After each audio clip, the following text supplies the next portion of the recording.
আবারও চলে এলাম সিলেবাসের বাইরের আরও একটি এপিসোড নিয়ে।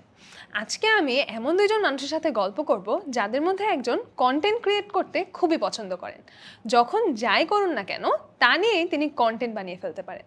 আর আরেকজন, তাকে তোমরা অনেক দিন ধরেই সিলেবাসের বাইরের এপিসোডে দেখতে চাচ্ছ।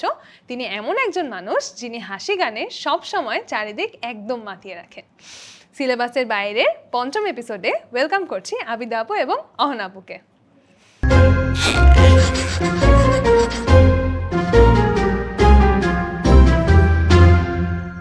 আজকে আপনাদেরকে অনেক অনেক সুন্দর লাগতেছে, মাশাআল্লাহ, শাড়ি পরে। তোমাকে অনেক সুন্দর লাগছে। Thank you. তাহলে কেমন আছেন বলেন? আলহামদুলিল্লাহ ভালো। অহনা আপু?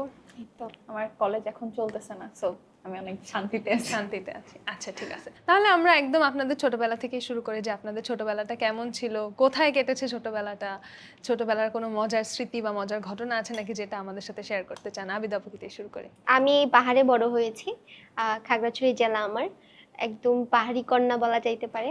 খুবই প্রত্যন্ত অঞ্চলে বেড়ে ওঠা, বন্ধু বান্ধবদের সাথে একদম সহপাঠীদের সাথে খেলাধুলা করেই বড় হয়েছি। তো আমার ছোটবেলাটা অনেক মজার ছিল, একদম গোল্ডেন মেমোরিজ যেটাকে বলে। এখনো আমি ছোটবেলায় ফিরে যেতে চাই। আমার একটা গ্রুপ ছিল, তো এই গ্রুপের মধ্যে আমরা একদম মানে সমবয়স্ক সব বন্ধু বান্ধবরা ছিলাম এবং আমরা মাঠে প্রচুর খেলাধুলা করতাম। আমরা পড়াশোনা কম করতাম, খেলাধুলা বেশি করতাম। তো এইভাবেই আমরা ছোটবেলা থেকে বড় হয়েছি। স্কুল জীবন থেকে ধরে কলেজ জীবন সবকিছুর সাথেই পাহাড় অনেক বেশি জড়িত। পাহাড়ের মাটি বলতে আমরা পাহাড়ের সাথে খুব বেশি কানেক্টেড। তো এই আর কি। অহনা আপু? আমার হচ্ছে ছোটবেলায় অনেক স্কুল চেঞ্জ করা হয়েছে, সো কেউ যখন বলে আপু আপনি কোথায় বড় হয়েছেন, তখন আমার কাছে মনে হয় যে আচ্ছা আমি কোন জায়গার কথা বলবো। সো আমার স্কুল লাইফ শুরু কুমিল্লা থেকে, দেন এক এক জায়গায় হতে হতে আমি মাঝখানে কুয়েতে ছিলাম, দেন ওখান থেকে আমার মনে হয় ছোটবেলার হিউজ একটা পোর্শন কাছে হচ্ছে সাভারে। দেখা গেছে আমার প্রাইমারি হোক বা হাই স্কুল লাইফ হোক বা কলেজ লাইফেও ও সাভারেই থাকা। অ্যান্ড দেখা গেছে আমার হাই স্কুল লাইফে যে ফ্রেন্ড সার্কেল ছিল, মাঝখানে আমি আবার ঘাটাইলে চলে গেছিলাম আব্বুর পোস্টিংয়ের জন্য, দেন আবার হচ্ছে সাভারে ওই সেম ফ্রেন্ড সার্কেলের সাথে থাকা। তো আমার স্কুলের যে ফ্রেন্ড সার্কেলটা ছিল, মানে আমি এখনো ওদের প্রতি এতটা গ্রেটফুল। একে তো হচ্ছে মানে you are the average of the 5 people that's around you. তো ওদের কারণে আমার উপর অনেক পজিটিভ ইম্প্যাক্ট ছিল। আমার মনে হয় যে আমার আপু যেটা বললো যে আমরা গ্রুপ একসাথে সবকিছু করতাম, যে ক্লাসে যাওয়া, আচ্ছা ক্লাসে যাওয়ার আগে আচ্ছা তুই কাছে ক্লাসে যাবি, ওই কোঅর্ডিনেশনটা করে যাওয়া, দেন সব প্রাইভেট একসাথে পড়া, দেন সবকিছু একসাথে ছিল আর কি। কলেজ লাইফে ওদের সাথে ছিল। আর এমনি আমাদের বাসার এরিয়াতে যে ফ্রেন্ড সার্কেল ছিল, ওখানে তো বিভিন্ন ক্লাসের সবাই একসাথে থাকতাম। তো সবাই একসাথে বিভিন্ন যে আমরা বউচি খেলতাম, তারপর সবাই একসাথে সাইকেল চালাতে যেতাম। তো ওই মেমোরিগুলো হচ্ছে কি অনেক জোস ছিল, যে সবাই একসাথে দল বেঁধে সাইকেল চালাতে যাওয়া। তো আসলে ওগুলোর কথা মনে পড়লে মনে হয় যে আচ্ছা কি দিন ছিল, আর এখন like how fast time flew. তাহলে আবিদা আপু, আপনার এরকম কোনো মেমোরি আছে নাকি ছোটবেলায় যেটা মনে পড়লে আপনার এখন একদম মন ভালো হয়ে যায়, একদম মন খুশি হয়ে যায়? যেমন অহনা আপু বললো যে এই যে খেলাধুলার স্মৃতিগুলো মনে পড়লে এখনো মনে হয় যে সেইটা সময় আবার ফিরে যেতে ইচ্ছা করে। আপনার এমন কোনো স্মৃতি আছে নাকি? হ্যাঁ, আমার এরকম স্মৃতি আছে। আমরা হচ্ছে ছুটি পেলেই সবাই চড়ুইভাতি খেলতাম। তো এই স্মৃতিটা আমি এখনো ভুলতে পারি না এবং আমি গত বছরও করেছি। আমার কিরকম ছিল, কিভাবে করেন? মানে যে আমরা এরকম হইতো যে সব ফ্রেন্ডরা মিলে ঘর থেকে টুকটাক জিনিসপত্র আমরা চুরি করে নিয়ে যেতাম। কেউ ডিম নিয়ে আসতো, কেউ পেঁয়াজ নিয়ে আসতো, কেউ চাল নিয়ে আসতো। পরে সবাই মিলে আমরা ওটা নিজেরা রান্না করতাম, একদম নিজেরা যেরকম পারতাম ওরকম করে রান্না করতাম। তো নিজেরাই খেতাম, সেটা খুবই মজা ছিল। আরেকটা স্মৃতি আছে যেটা হচ্ছে এই জিনিসটা আর জীবনে আমার মানে ফিরে আসবে না আর কি। সেটা হচ্ছে আমাদের ইয়েতে খাগড়াছড়িতে সরা নামে একটা জিনিস আছে, সেটা হয়তো অনেকে গুগলে সার্চ করলে দেখতে পাবে সরাটা আসলে কি। তো ওটাতে একটা নালার মতো পানি আসে, তো আমরা হচ্ছে মাছ ধরতে যাইতাম সেখানে। তো আমার কাজিনরা ছিল, আমার আমার একদম চাইল্ডহুড থেকে ওরা আমার ব্যাচমেটও ছিল, আমার কাজিনও ছিল, একদম বোনের মতো, ফ্রেন্ডের মতো। তো আমরা হচ্ছে সেখানে মাছ ধরতে ধরতে ধরতে এমন হইতো যে একদম গহীন বনের মধ্যে চলে যেতাম, একদম জঙ্গলের মধ্যে চলে যেতাম। সেখানে কোনো মানুষ নাই, দেখা যেত পাথরের উপর শুধু চিংড়ি মাছ শুয়ে আছে। মানে এরকমও দেখেছি যে পানি পড়তেছে, উপরে পাথর, চিংড়ি মাছগুলো মানে শুয়ে আছে। মানে এরকমও সিন আমরা দেখেছি। একদম হয় না যে ডিজনিতে আমরা যেরকম দেখি, তো এই মানে কুইনরা প্রিন্সেসরা যেরকম হারায় গেলে ওরা এরকম কিছু এক্সপিরিয়েন্স পায়, তো আমরা ছোটবেলায় এরকম কিছু এক্সপিরিয়েন্স আসলে আমাদের লাইফে হয়েছে। তো এই জিনিসগুলা আমার মানে ভীষণ ভালো লাগে, এবং আমি মাঝে মাঝে যখন অনেক বেশি ডিপ্রেশনে চলে যাই বা এরকম মনে হয় যে আর পারতেছি না, এত প্রেশার নিতে পারতেছি না, জাস্ট চোখটা বন্ধ করি আর সেই ছোটবেলার স্মৃতিগুলো মনে করতে থাকি, দেন আমার মন ভালো হয়ে যায়। বাহ, খুবই লাকি যে আপনি আসলে এরকম এক্সপিরিয়েন্স করতে পারছেন। আমার কাছে মনে হচ্ছিল যে কোনো একটা হ্যাঁ, বইয়ের আপু ডেসক্রিপশন চোখের জি, সামনে আসলে দেখতে পাচ্ছি। পারতেছি।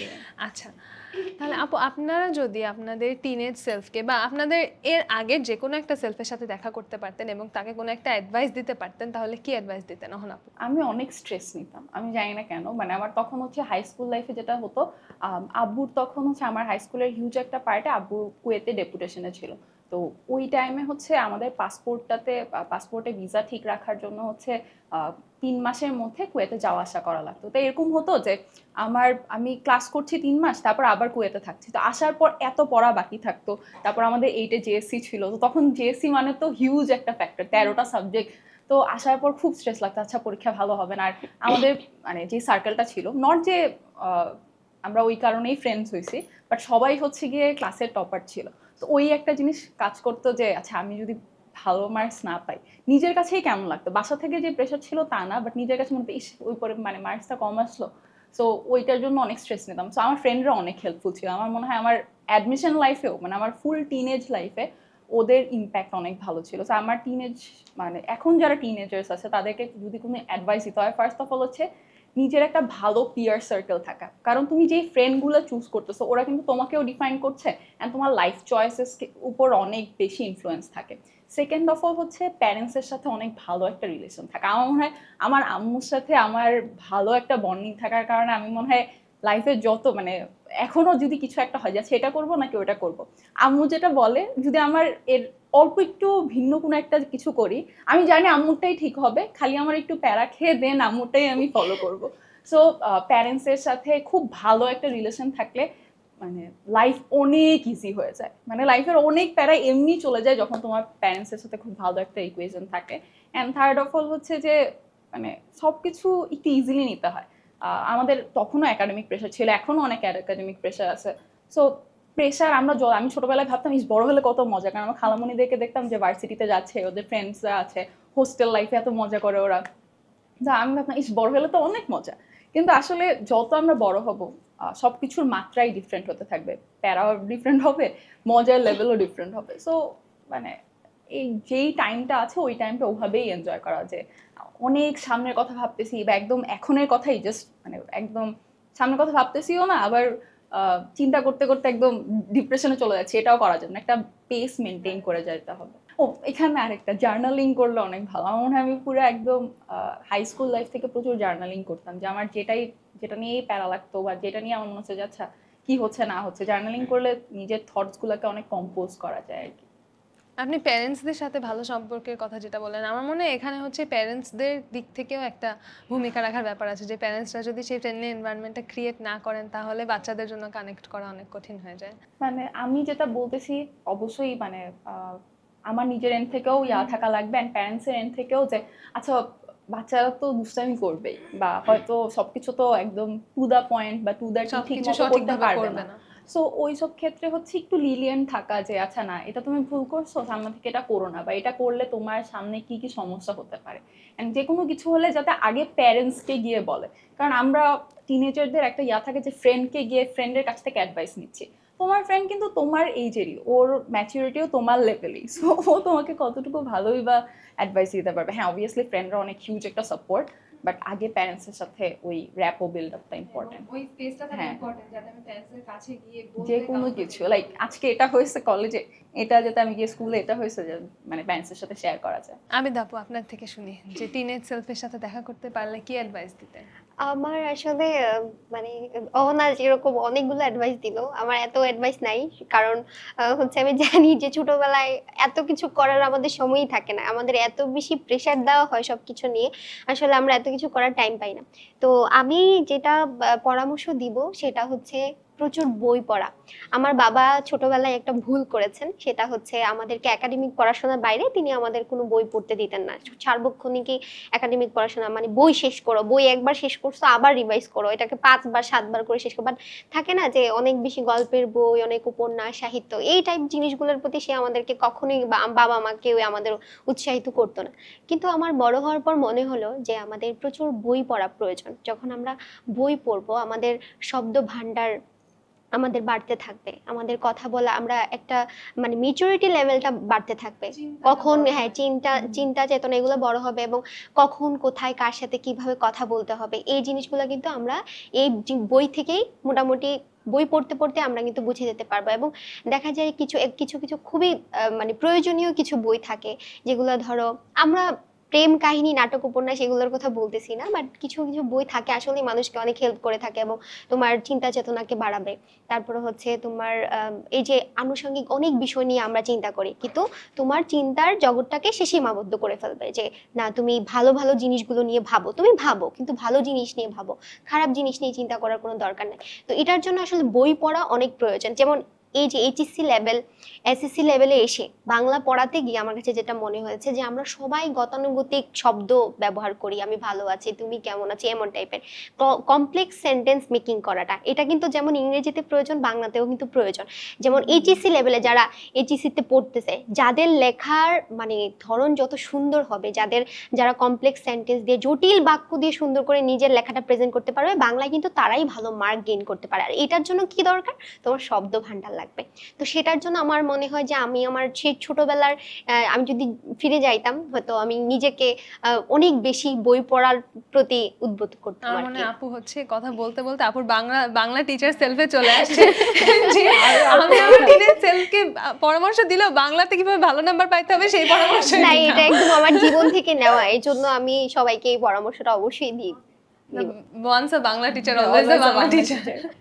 আচ্ছা অহন আপু, আপনি তো হচ্ছে বললেন একটু আগে যে আপনি অনেকবার স্কুল চেঞ্জ করেছেন, তো এই স্কুল চেঞ্জ করার ব্যাপারটা আসলে আপনার উপর কিরকম এফেক্ট রাখছে, বা আপনাকে কিভাবে চেঞ্জ করছে, বা আপনাকে কিভাবে শেপ করছে to the person you are today? তখন মনে হতো যে ইস, আমি মানে আমার একটা স্পেসিফিক ইয়াতে বলি, যেমন ক্লাস 9-এ যখন ক্লাস 9 শেষ করে আমার 7, 8, 9 মানে, তার মানে আমি ইউজুয়ালি দেখা যেত যে এক বছরে 2-3টা স্কুল চেঞ্জ করতেছে, এরকমও হচ্ছে।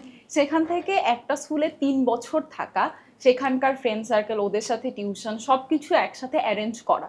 তো ওখান থেকে হুট করে যখন ক্লাস 10-এ, যেখানে আমার সামনে এসএসসি, তখন যখন ক্লাস চেঞ্জ করার মানে স্কুল চেঞ্জ করার বিষয় আসে, তখন আই ওয়াজ লাইক এটা কিভাবে সম্ভব, এটা করলে কিভাবে কি, আমি তো মানে আমার পরীক্ষা ভালো হবে না, এই হবে না, সেই হবে না, অনেক মানে কোনো না, স্টেবিলিটি স্টেবিলিটি নাই। নাই। পরে হচ্ছে যখন ঘাটাইলে গেলাম, ওখানে মানুষজন এত সুইট ছিল, মানে আমি ওখানে 1 বছর ছিলাম, কিন্তু ওদের সবার সাথে আমার এক্সপিরিয়েন্স, টিচারদের সাথে আমার এক্সপিরিয়েন্স অনেক ভালো ছিল। তা আমি যখন এখন পিছনে ফিরে তাকাই, ইন হাইন্ডসাইট আমার মনে হয় it was a very good thing. Because আমার মেডিকেলে যে এক্সপিরিয়েন্সটা কাজে লাগে, যে কোনো পরিবর্তনশীল পরিবেশে নিজেকে অ্যাডাপ্ট করে ফেলা। আমাদের হুট করে পরীক্ষা চলে আসতেছে, বা হুট করে আমাদের এক্সাম দিয়ে দিচ্ছে, হুট করে ক্লাস বন্ধ হয়ে যাচ্ছে, তারপর এতগুলো সিলেবাসের এক্সাম দিতে হচ্ছে, বিভিন্ন জায়গায় সিচুয়েশন চেঞ্জ হচ্ছে। ওই চেঞ্জিং সিচুয়েশনে নিজেকে ভালো মতো অ্যাডাপ্ট করতে পারার স্কিলটা আমি মনে হয় স্কুল চেঞ্জ করতে করতেই আমার মধ্যে চলে আসছে। আর একটা বিষয় হচ্ছে, বিভিন্ন জায়গার মানুষের বিভিন্ন ধরনের প্রিন্সিপালস, ভ্যালিউজ বা পয়েন্ট অফ ভিউ থাকে লাইফের উপর।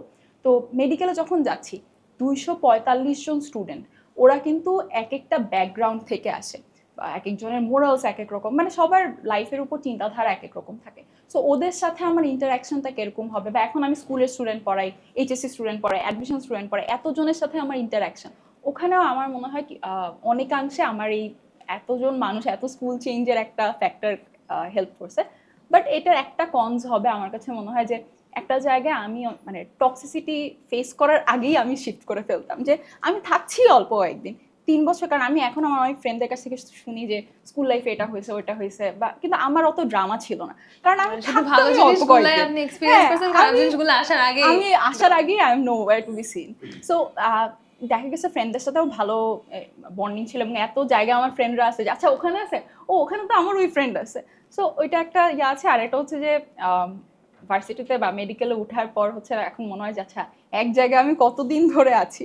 তো ওই জিনিসটা মাঝে মধ্যে মনে হয় যে আচ্ছা ছোটবেলায় চলে গেলে আর একটু ভালো হতো, এখন আবার অন্য কোথাও গিয়ে পড়তাম, অন্য অনেকগুলো ফ্রেন্ডের সাথে দেখা হতো, অন্য অনেকগুলো টিচারের সাথে দেখা হতো।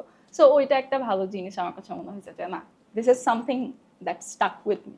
তাহলে ওই এক্সপিরিয়েন্সটা আপনার একটা রিয়েল লাইফ টিচারের মতো কাজ হ্যাঁ করেছে অনেক, ছোটবেলা বিকজ থেকে। আমি এত ভ্যারাইটি অফ মানুষের সাথে পরিচয় হয়েছে এত, এবং টিচারদের সাথে আমার অনেক ভালো এক্সপিরিয়েন্সেস ছিল, যে মানে এক এক জায়গার টিচার। আমার যেমন কুয়েতে আমাদের যে ক্লাস 7-এ ফার্স্ট যে টিচার ছিলেন, কুয়েতে কি বাংলা মিডিয়ামে পড়াশোনা না না, করেছেন? তখন আমি ইংলিশ মিডিয়ামে ছিলাম। ক্লাস 6-এ আমি একসাথে 3টা ভার্সনের ক্লাস করছি। বাংলাদেশে যখন মানে আমি ক্লাস 6-এর জানুয়ারি পর্যন্ত ইংলিশ ভার্সনে ছিলাম, দেন হচ্ছে ফেব্রুয়ারির দিকে হচ্ছে আমরা কুয়েতে শিফট করি, তখন আমি ওখানে গিয়ে ইংলিশ মিডিয়ামে ভর্তি হই। তারপর শেষের দিকে এসে ডিসাইড হয় যে আমি হচ্ছে গিয়ে ক্যাডেটে এক্সাম দেব। তখন বাংলাদেশে ব্যাক করে সব বাংলা ভার্সনের সব কিছু A to Z ওই বইয়ে শেষ করা, অ্যান্ড দেন বাংলা ভার্সন থেকে হচ্ছে গিয়ে ফাইনাল এক্সাম দেওয়া। সো এক বছরে 3টা ভার্সন ছিলাম আর কি। সো ওইটা ওয়াজ আ ওয়াইল্ড এক্সপিরিয়েন্স। বাট তখন আমাদের ওখানকার যে ইংলিশ মিডিয়ামের যে ক্লাস টিচার ছিল, আমার ওনার নামটা মনে নেই, she was such a sweet person. মানে আমার মনে আছে আমি ওখানে যাওয়ার পর হুট করে, কারণ ওখানে সবাই অ্যারাবিক বলতেছে, যদিও আমাদের ক্লাসে নন অ্যারাবসও ছিল, বাট মোটামুটি সবাই অ্যারাবিকে কথা বলতে পারতো, নন অ্যারাবস খুবই অল্প কয়েকজন ছিল। তো the way she made me feel at home, that was like out of my imagination at that point of time. So ওটা আসলে অনেক হার্ট ওয়ার্মিং। আপনাদের কখনো ক্লাস বাঙ্ক করা হয়েছে আবিদ আপু? আমি ছোটবেলা থেকে খুবই সিনসিয়ার ছিলাম, মানে ক্লাস দেখা যেত আব্বুর স্কুলে আমি পড়াশোনা করেছি, আমার আব্বু যেহেতু টিচার, তো উনি হেড টিচার ছিল, তো আব্বু বলতো যে বাসায় পড়াশোনা করো, স্কুলে যাওয়ার এত দরকার নাই, মানে আর আমি একটু বেশি ধুলাবালিতে গেলে অসুস্থ হয়ে যেতাম। তো দেখা যেত আব্বু আমাকে স্কুলে যেতে না করতো, আর আমি কান্নাকাটি করলে মানে লুকায় টোকে স্কুলে চলে যেতাম। আমার স্কুল এত বেশি ভালো লাগতো। আর হাই স্কুলে যখন গিয়েছিলাম তখন মানে এরকম হয় নাই, মানে খুবই সিনসিয়ার থাকে না, একদম গুড গার্ল টাইপের, টিচার যা বলতেছে হোমওয়ার্ক করে আনতেছে, বাবা মা যা যেভাবে বলছে এরকম, মানে এই টাইপের মেয়ে ছিলাম কখনো। আর এইসব কাজকে আমি পাপ মনে করতাম, যে এইটা যদি আমি করি তাহলে খুব একদম পাপ good হবে, girl। মানে এটা খুবই অন্যায় হবে, খুব পাপ হবে, এই টাইপের জিনিস ছিল আমার। কলেজ লাইফে আমি দেখতাম আমার কলেজের অনেক ফ্রেন্ডরা হচ্ছে কলেজ করে হচ্ছে, যেহেতু আমার কলেজ ছিল হচ্ছে বদরুন্নেসাতে, তো পাশেই শহীদ মিনার, পাশেই বুয়েট, ঢাকা ইউনিভার্সিটি, তো এখানে আসেই ওরা এগুলো ঘোরাঘুরির জন্য। কিন্তু আমি একদম মানে ফুল প্রেজেন্ট ছিল আমার ফার্স্ট ইয়ার সেকেন্ড ইয়ার, ফুল প্রেজেন্ট ছিল, বাট এরকম কখনো হয় না। বাট একটা এক্সপিরিয়েন্স আছে, সেটা হচ্ছে আমি ফ্যামিলিতে না বলে, এটা আজকে যদি যেহেতু ক্যামেরার সামনে বলতেছি, আমার বাড়ির মানুষজন আজকে প্রথম জানবে। আমি হচ্ছে মানে আমার কোনো কিছু নতুন কিছু এক্সপিরিয়েন্স করতে অনেক ভালো লাগে। আমার ছোটবেলা থেকে লঞ্চ, তারপরে হচ্ছে তোমার ট্রেন চলার অনেক ইচ্ছে ছিল। তো আমি হচ্ছে কলেজ থেকে লুকিয়ে, যেহেতু হোস্টেলে থাকতাম, তো বান্ধবীদের সাথে একবার চাঁদপুর গিয়েছিলাম, আরেকবার হচ্ছে ব্রাহ্মণবাড়িয়াতে ঘুরতে চাঁদপুরে লঞ্চে গেছিলাম। করে গেছেন? হ্যাঁ, ওখানে গিয়েছিলাম আমার বান্ধবীর বাসায়। আরেকটা ফ্রেন্ড ছিল আমার ব্রাহ্মণবাড়িয়াতে, তো ওখানে একবার হচ্ছে আমি মানে ঘুরতে, মানে ট্রেন চলার জন্যই ওখানে ওর বাসায় ঘুরতে গিয়েছিলাম। এটা আমি আজ পর্যন্ত আমার বাসায় কাউকে বলি নাই। আজকে তাহলে এটা আমাদের হচ্ছে বাসায় গেল। এটা আব্বু সবসময় মনে করে যে আব্বু আম্মু ভাবে যে ওর মতো সুইট আর Let's কেউ just না। hope এটা uncle aunty বাট না দেখে। আমি হচ্ছে এই দুটো এক্সপিরিয়েন্স লাইফে করছি। বাট মানে সেই সময়টাতে আসলে এত ছোট ছিলাম, ভালো মন্দ বিবেচনা করার মতো কিন্তু বয়স তখনও হয়নি আমাদের। একটা একা একা দুই তিনটা মেয়ে, আমরা এত দূর জার্নি করে চলে যাচ্ছি, আমাদের তো কিছু একটা অ্যাক্সিডেন্টও হইতে পারতো, এগুলো তখন চিন্তা ছিল যে যাইতে হবে, লঞ্চ চলতে হবে। তারপরে হচ্ছে তোমার এই জাস্ট এটুকুই আমার লাইফে, মানে বাড়ি থেকে না বলে। বাট স্কুল কলেজ এগুলো কখনো মিস দেওয়া হয় নাই। আচ্ছা, অহনা আপু, আপনি কখনো? না, আমার হচ্ছে ক্লাসে মানে স্কুলেও শুরুটা হচ্ছে এভাবে, আমার ছোট মামা, ওর আর আমার এজ গ্যাপ একটু কম, তো মানে তুলনামূলকভাবে কম। সো ও হচ্ছে গিয়ে দেখা যেত যে ও যখন নানু ওকে স্কুলে নিয়ে যেত, আমি তখন যে না আমিও যাবো স্কুলে। সো শেষমেশ আমার চিল্লাচিল্লিতে আমাকে হচ্ছে গিয়ে 1 বছর আগে স্কুলে ভর্তি করাতে। সো আমার স্কুলে যেতে সবসময় অনেক ভালো লাগতো। দুজনে কেন খুবই জানি। সিনসিয়ার, মানে মানে আমি স্কুল কলেজের অনেক ভালো ফ্রেন্ডদেরকে লাগতো। দেখা যেত যে মানে আমাদের 8-এ থাকতে, ক্লাস 8-এর সোমবারে আমার এখন মনে আছে, আমাদের সোমবারের ক্লাসগুলো এমন ভাবে ছিল, ওই যে কর্মজীবনমুখী ক্লাস, হ্যাঁ। তারপর মানে এভাবে সিকোয়েন্স থাকতো। তো আমার ফ্রেন্ডগুলো, আমার সেকশনে যে 2টা ফ্রেন্ড ছিল, ওরা আসতো না, লাইক আজকে আসবি না, আমি একা থাকবো, মানে নট একা, বাট ওদের সাথে আমরা সবসময় একসাথে বসতাম। তো তো তারপরে দেখা যেত আমি মনে হয় আমার কলেজেও কখনো ক্লাস মিস দিতাম না। আমার কেন জানি সবসময় ক্লাসে যেতে অনেক ভালো লাগতো, যে আচ্ছা ক্লাসিক্যালি কিছু একটা তো হবে। আর এছাড়া ক্লাস বাঙ্ক হিসেবে, বাঙ্ক না ঠিক, টিচার জানতো। আমার ছোট ভাই হচ্ছে গিয়ে, ও যখন ওয়ানে না নার্সারি কেজিতে পড়ে, তো তখন হচ্ছে ওর ক্লাস শুরু হতে হচ্ছে টিফিন ব্রেকের পরে, ও আমার স্কুলেই ছিল তখন। তো টিফিন ব্রেকের টাইমে আমাদের বাসা কাছে ছিল, তো আমি গিয়ে ওকে নিয়ে তারপর আবার আস্তে আস্তে তখন দেখা যেত সেকেন্ড ক্লাসটা শুরু হয়ে যেত, মানে মাঝে মধ্যে টিফিনের পরের যে ক্লাসটা ওটা শুরু হয়ে যেত। তো তখন ওকে ক্লাসে ঢুকিয়ে দিয়ে দেন আমি আমার ক্লাসে চলে আসতাম। তো এখন আমার ফ্রেন্ডরা এটা নিয়ে অনেকে জোক করে যে আমরা যখন ক্লাস 8-এর উপপাদ্য করতেছি, এই সব কিছু করতেছি, ও লাস্ট বেঞ্চে বসে, আমরা টিউশন করতেছি, ও লাস্ট বেঞ্চে বসে কালার পেন্সিল দিয়ে কালার করতেছে। এখন ও 8-এ পড়ে। আমার ফ্রেন্ডরা বলে ওর তো এগুলো পারার কথা, ও তো সেই তখন থেকে দেখতেছে।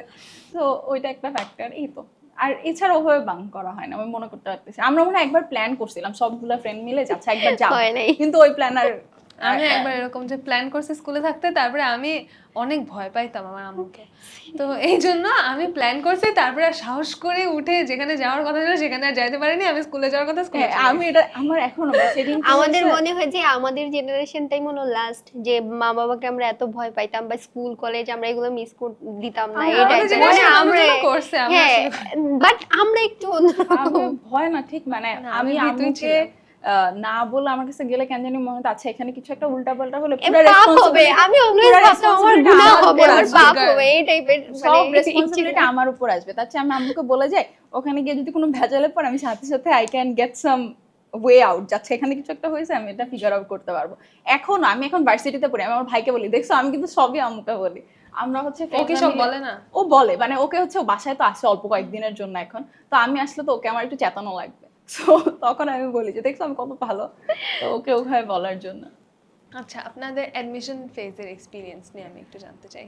আচ্ছা, আমি অ্যাডমিশন ফেজে আমার আচ্ছা স্টার্ট থেকে শুরু করি। একদম স্টার্ট থেকে আমরা ডিএমসি সবার ড্রিম প্লেস, সবাই হ্যাঁ, একদম এই জন্য শুরু আমি থেকে শেষ আপনাকে আগে পর্যন্ত floor জানতে দিলাম। চাই। আমি হচ্ছে আচ্ছা আমাদের ইয়ার ফাইনালের জাস্ট আগ দিয়ে হচ্ছে কোভিড শুরু হয়ে যায়। আমার মনে আছে যেদিন কোভিডের জন্য লকডাউন দিল তার পরের দিন আমাদের হচ্ছে উপজেলায় একটা অলিম্পিয়াড ছিল, তো ঠাস করে আউট অফ নোওয়্যার অফ হয়ে গেছে। তো তখন ওই যে আমার বললাম আমার পিয়ার সার্কেলটা, I am so grateful for them. ওরা এখন অনেকে, একজন সিলেট মেডিকেলে আছে, একজন সলিমুল্লাহ, একজন আর্মিতে আছে, সো সবাই অনেক ভালো ভালো জায়গায় আছে, I am so proud of them. তো আমরা তখন হচ্ছে গিয়ে কোভিড যখন শুরু হয় অফলাইন থেকে ধীরে ধীরে সবকিছু অনলাইনে সুইচ করা শুরু করে। That was such a game changer. অনেকে জিজ্ঞেস করে না যে অফলাইন পড়বো না অনলাইন পড়বো, I would without a doubt অনলাইনে পড়ো, কাজ এত টাইম বাঁচতো। আমার একটা ম্যাথ প্রাইভেটের জন্য আমার 3 ঘন্টা 4 ঘন্টা লাগতো, আমরা 1 ঘন্টা পড়তাম। সেখানে আমি বাসায় বসে, আমরা হচ্ছে কি আমার এক ফ্রেন্ড একদিন ফোন দিয়ে বলে যে আচ্ছা আমাদের তো ম্যাথস ফিজিক্স এগুলো পড়া হচ্ছে না, একটা কাজ করি, আমাদের আরেকটা ফ্রেন্ড ও এনডিসিতে পড়তো, তো এনডিসি স্যাররা অনলাইনে পড়াতো তখন, তো আমরা ওই অনলাইন ব্যাচে শুরু করি, দেন গ্র্যাজুয়ালি পড়ার ফ্লো আসতে থাকে। তারপর আমরা তো 21 ব্যাচ, 20 ব্যাচের হচ্ছে গিয়ে মেডিকেলের রেজাল্ট দেয়, আমাদের কলেজের একজন আপু ডিএমসিতে হয়, তো তখন আমরা আচ্ছা আপু কি করতে পারবো, আর আপুর সাথে আমাদের কলেজে ছিলেন? আমি সাভার ক্যান পাবলিক কলেজে ছিলাম। তো আপু হচ্ছে স্কুলেও মানে আমাদের একজন সিনিয়র ছিলেন, আপুর সাথে আমরা অনেক ক্লোজ ছিলাম। তো আপুকে জিজ্ঞেস করি আপু কি কি করছিলেন, তো ওদের সাথে আমার ফ্রেন্ডদের সাথেই যে আমার সবকিছু করা, আমার মেইন সাবজেক্ট বায়োলজি নেওয়ার কারণও ওরা, মেডিকেল অ্যাডমিশনের জন্য প্রিপারেশন শুরু করার রিজনও ওরা, কারণ মানে আমি শিওর ছিলাম না যে আমি মেডিকেলে পড়বো না ইঞ্জিনিয়ারিংয়ে পড়বো, কারণ আমার ফিজিক্স কেমিস্ট্রি ম্যাথস এগুলো করতে বেশি ভালো লাগতো। তো ওদের সাথে জয়েন করা এই কারণে যাতে আমার পড়ার ফ্লো থাকে। সো আমরা হচ্ছে গিয়ে কোচিং শুরু করি, মানে এক্সাম দিতে থাকি। আমার মনে আছে আমার সেকেন্ড এক্সামে কেমিস্ট্রিতে মার্কস খুবই খারাপ আসছিল, অ্যান্ড আই ওয়াজ লাইক, আমাকে হুট করে রুমে ডাকছে, ওই একবারই আমাকে মার্কস নিয়ে বলছিল যে এটা কি মার্কস আসছে। আমি বলছি আচ্ছা ওই ছোট্ট একটা চ্যাপ্টারে 10টা পেজ থেকে 100টা কোয়েশ্চেন করছে, এরকম কোয়েশ্চেন আসবে এটা আমি বুঝতেই পারিনি। তো এরপর থেকে গ্র্যাজুয়ালি পড়তে থাকা। তো একদিন এরকম হয়েছে যে পরীক্ষা শেষ, মানে ইয়াটিয়া করার পর আমি তো তখন মেডিকেল স্টাইলে পড়তেছি, তো একদিন আমার এক ফ্রেন্ড আমাকে একটা ম্যাথমেটিক্যাল ইকুয়েশন পাঠিয়েছে। এটা হচ্ছে সেপ্টেম্বরও না, মানে জুনের পরবর্তী সময় আর কি, আমাদের এক্সাম হচ্ছে ডিসেম্বরে। সো ওর মাঝামাঝি একটা পিরিয়ডে আমার মনে হয়েছে আচ্ছা আমি তো ম্যাথস কিচ্ছু করতেছি না। আমাদের তখন সার্টেনিটি ছিল না যে বোর্ড পরীক্ষা এইচএসসি হবে, হ্যাঁ 21 সালে, তো তখন এইচএসসি হবে কি হবে না এটা নিয়ে অনেক ডিলেমা ছিল।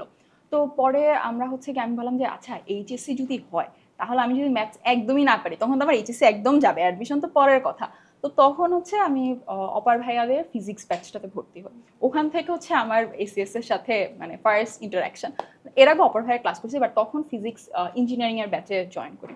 তখন হচ্ছে ওখানে আমাদের ওই যে আরেকটা ফ্রেন্ড সার্কেল হয়, ওই যারা ওই ফিজিক্স ব্যাচটাতে ছিল, ওদের থ্রুতে কেমিস্ট্রি হ্যান ত্যান বিভিন্ন জায়গায় পড়াশোনা শুরু করি। অ্যান্ড তখন পাশাপাশি ইঞ্জিনিয়ারিং আর মেডিকেল এই দুইটার প্রিপারেশন নিতে গিয়ে আমার মনে হচ্ছিল আমার মানে টাইম যে কোথায় যাচ্ছে। তো তখন একটা কে ড্রামা সিরিজ ছিল হসপিটাল প্লেলিস্ট, ওইটার জন্য আমি মনে হয় মেডিকেল আসছি মাঝে মাঝে মনে হয়। ওই সিরিজটা বৃহস্পতিবারে বের হতো এবং 11টা এপিসোড, তাহলে অনেক কম এপিসোড কিন্তু। তো আমার মনে হয় আচ্ছা আমি এত পছন্দের একটা জিনিস, এটা যদি আমি হচ্ছে গিয়ে মানে দেখার পর আমার গিল্টি লাগে, তাহলে তো it doesn't serve the purpose. তা আমি পুরা সপ্তাহ প্রত্যেক দিন 17-18 ঘন্টা আমি হচ্ছে ফরেস্ট অ্যাপ ধরে টাইম মেনটেন করে পড়তাম, 17-18 মানে ঘন্টা? ট্রাই করতাম যে অতটুকু যাতে থাকে, অ্যাটলিস্ট 12 ঘন্টার বেশি 13 ঘন্টার বেশি। এখন মনে হচ্ছে আমি ফ্লেক্স করতেছি, বাট তখন ওটা একদমই ছিল না, যাতে আমার গিল্টি না লাগে, এটা হচ্ছে মেইন ফ্যাক্টর ছিল। তো পড়াশোনা করতে করতে দেন এইচএসসি কমপ্লিট হলো, তখন পাশাপাশি দুইটাই প্রিপারেশন নিচ্ছিলাম। দেন আসলো হচ্ছে জানুয়ারির টাইমে হচ্ছে, এটা 22 সালের জানুয়ারি, তখন হচ্ছে আমার লেসিক করলাম। তো লেসিক করার পর আমার একটা সার্টেন পিরিয়ড আমি মানে চোখে প্রেশার দিইনি, তখন আমার একদম মানে ডিপ্রেশন টাইপের লাগা শুরু করলো, সেট মানে এখন যদি পড়াশোনাও চলে যায় কি হবে। তো ওইখানে আমার ফ্রেন্ডরা অনেক সাপোর্টিভ ছিল। আমার এক ফ্রেন্ড আনিকা, ও হচ্ছে এখন সলিমুল্লাহ মেডিকেলে, তো আমরা দুইজন জুম কলে বসে, ও পড়তেছে আমিও পড়তেছি। তো তখন কি হতো, মাঝে মধ্যে আসে না পড়তে ইচ্ছা করতেছে না, তো ও আমাকে 3:30টার দিকে, ভোর 3:30টার দিকে কল দিয়ে, অহনা ঘুম থেকে উঠো, মানে আমি যতক্ষণ না উঠে বসতেছি ততক্ষণ আমাকে কল দিতে থাকতো। দেন একসাথে পড়া। দেন আমার একটা ফ্রেন্ড ছিল সালওয়া, ও তখন হচ্ছে ইংলিশ মিডিয়ামে আর কি, তো ওর সাথেও ভাবে মাঝে মধ্যে পড়া হতো। দেন পড়তে পড়তে পড়তে পড়তে ইউপির এক্সাম গেল, এমআইএসটি এক্সাম গেল। এমআইএসটিতে যখন আমার রেজাল্ট চলে আসছে, আমার প্লেস ছিল। আপনার মেইন প্রিপারেশন তাহলে কি ইঞ্জিনিয়ারিং এর ছিল না মেডিকেলে ছিল, নাকি দুইটা পাশাপাশি একসাথে? নিচ্ছি, কারণ আমার মাঝখানে গিয়ে মনে হয়েছে না আমি ইঞ্জিনিয়ারিং এ পড়বো, আমার মেডিকেল আর ভালো লাগতেছে না। তো পরে হচ্ছে এমআইএসটি তে অপশনস ওপেন। হ্যাঁ, তো আমার কাছে আগে থেকে মনে হতো যারা দুইটা ক্র্যাক করতে পারে ওরা বোধহয় আসলে আইনস্টাইন লেভেলের জিনিয়াস। সো আমার কাছে মনে হয়েছে যে আমি যদি দুইটা ক্র্যাক করতে পারি, আমি অ্যাটলিস্ট বলতে পারবো আমার মতো অ্যাভারেজ পার্সন পারে। ওইটার জন্যই মেইনলি ইয়াটা করা। তো এমআইএসটি তে হয়ে যাওয়ার পর আই ওয়াজ লাইক আচ্ছা মেডিকেল আর দিব না। তো আগের দিন রাতে আমাদের 1 এপ্রিল হচ্ছে এক্সাম ছিল, আমি অনেক বড় বলে ফেলতেছি মনে হয়।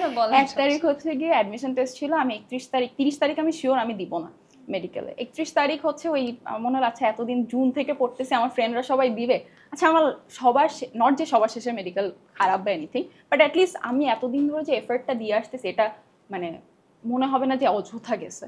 তো আমি অনেক স্ট্রেস নিই এক্সামের আগে, এখন আমি যে এত মেডিকেল এক্সাম দিয়ে অনেক প্যানিক করি, বাট ওই এক্সামে আমি খুব শান্তি মতো মাথা ঠান্ডা রেখে পরীক্ষা দিতে গেছি। পরীক্ষা দিয়ে এসে আমরা ফ্রেন্ডরা কেউ এক্সামের আগের দিন রাত পর্যন্ত আপনার প্ল্যান ছিল যে আপনি মেডিকেল এক্সাম দিবেন? দিব না, মানে আগের দিন দুপুর পর্যন্ত, সন্ধ্যার পর মনে হচ্ছে আচ্ছা গিয়ে দিয়ে আসি কি আর হবে। তো তারপর পরীক্ষা দিয়ে এসে আমরা ফ্রেন্ড কেউ কারোর সাথে কথা বলিনি, কারণ তখন সবার অনেক মানে কেউই অ্যান্সার মিলাইনি, একদমই অ্যান্সার মিলাইনি। অ্যান্ড দেন হচ্ছে গিয়ে আমাদের যেদিন 5 তারিখ রেজাল্ট দিল, ওই দিন পিডিএফ এ প্রথমে আমি আমার রোল দেখছি, দেখার পর ইমাজিন তুমি বাসায় বলে ফেলছো, আরেকটা মেসেঞ্জার গ্রুপে দেখি কে জানি বলছে ওই পিডিএফটা ফেক। I was like আপনি কি ঢাকা মেডিকেলে দেখছেন? হ্যাঁ, ঢাকা মেডিকেল তখন দেখছি। আপনার পজিশন কত ছিল? আমার 137। ওকে, 130, হ্যাঁ 137 ছিল। সো আমি ওইটা দেখার পর হুট করে একটা গ্রুপে দেখি ওই PDF fake. I was like shit, আমি তো ভাষায় বলে ফেলছি, আমি নিজে যদি দেখতাম তাহলে অসুবিধা নাই, তাহলে আচ্ছা ঠিক আছে আই কুড কনজিউম মাইসেলফ। পরে একটু পর 1-2 ঘন্টা পর আমার এই সিলেট মেডিকেলের যে ফ্রেন্ড, ও হচ্ছে কল দিয়ে বলে যে আচ্ছা না ওইটা অ্যাকচুয়ালি লেজিট।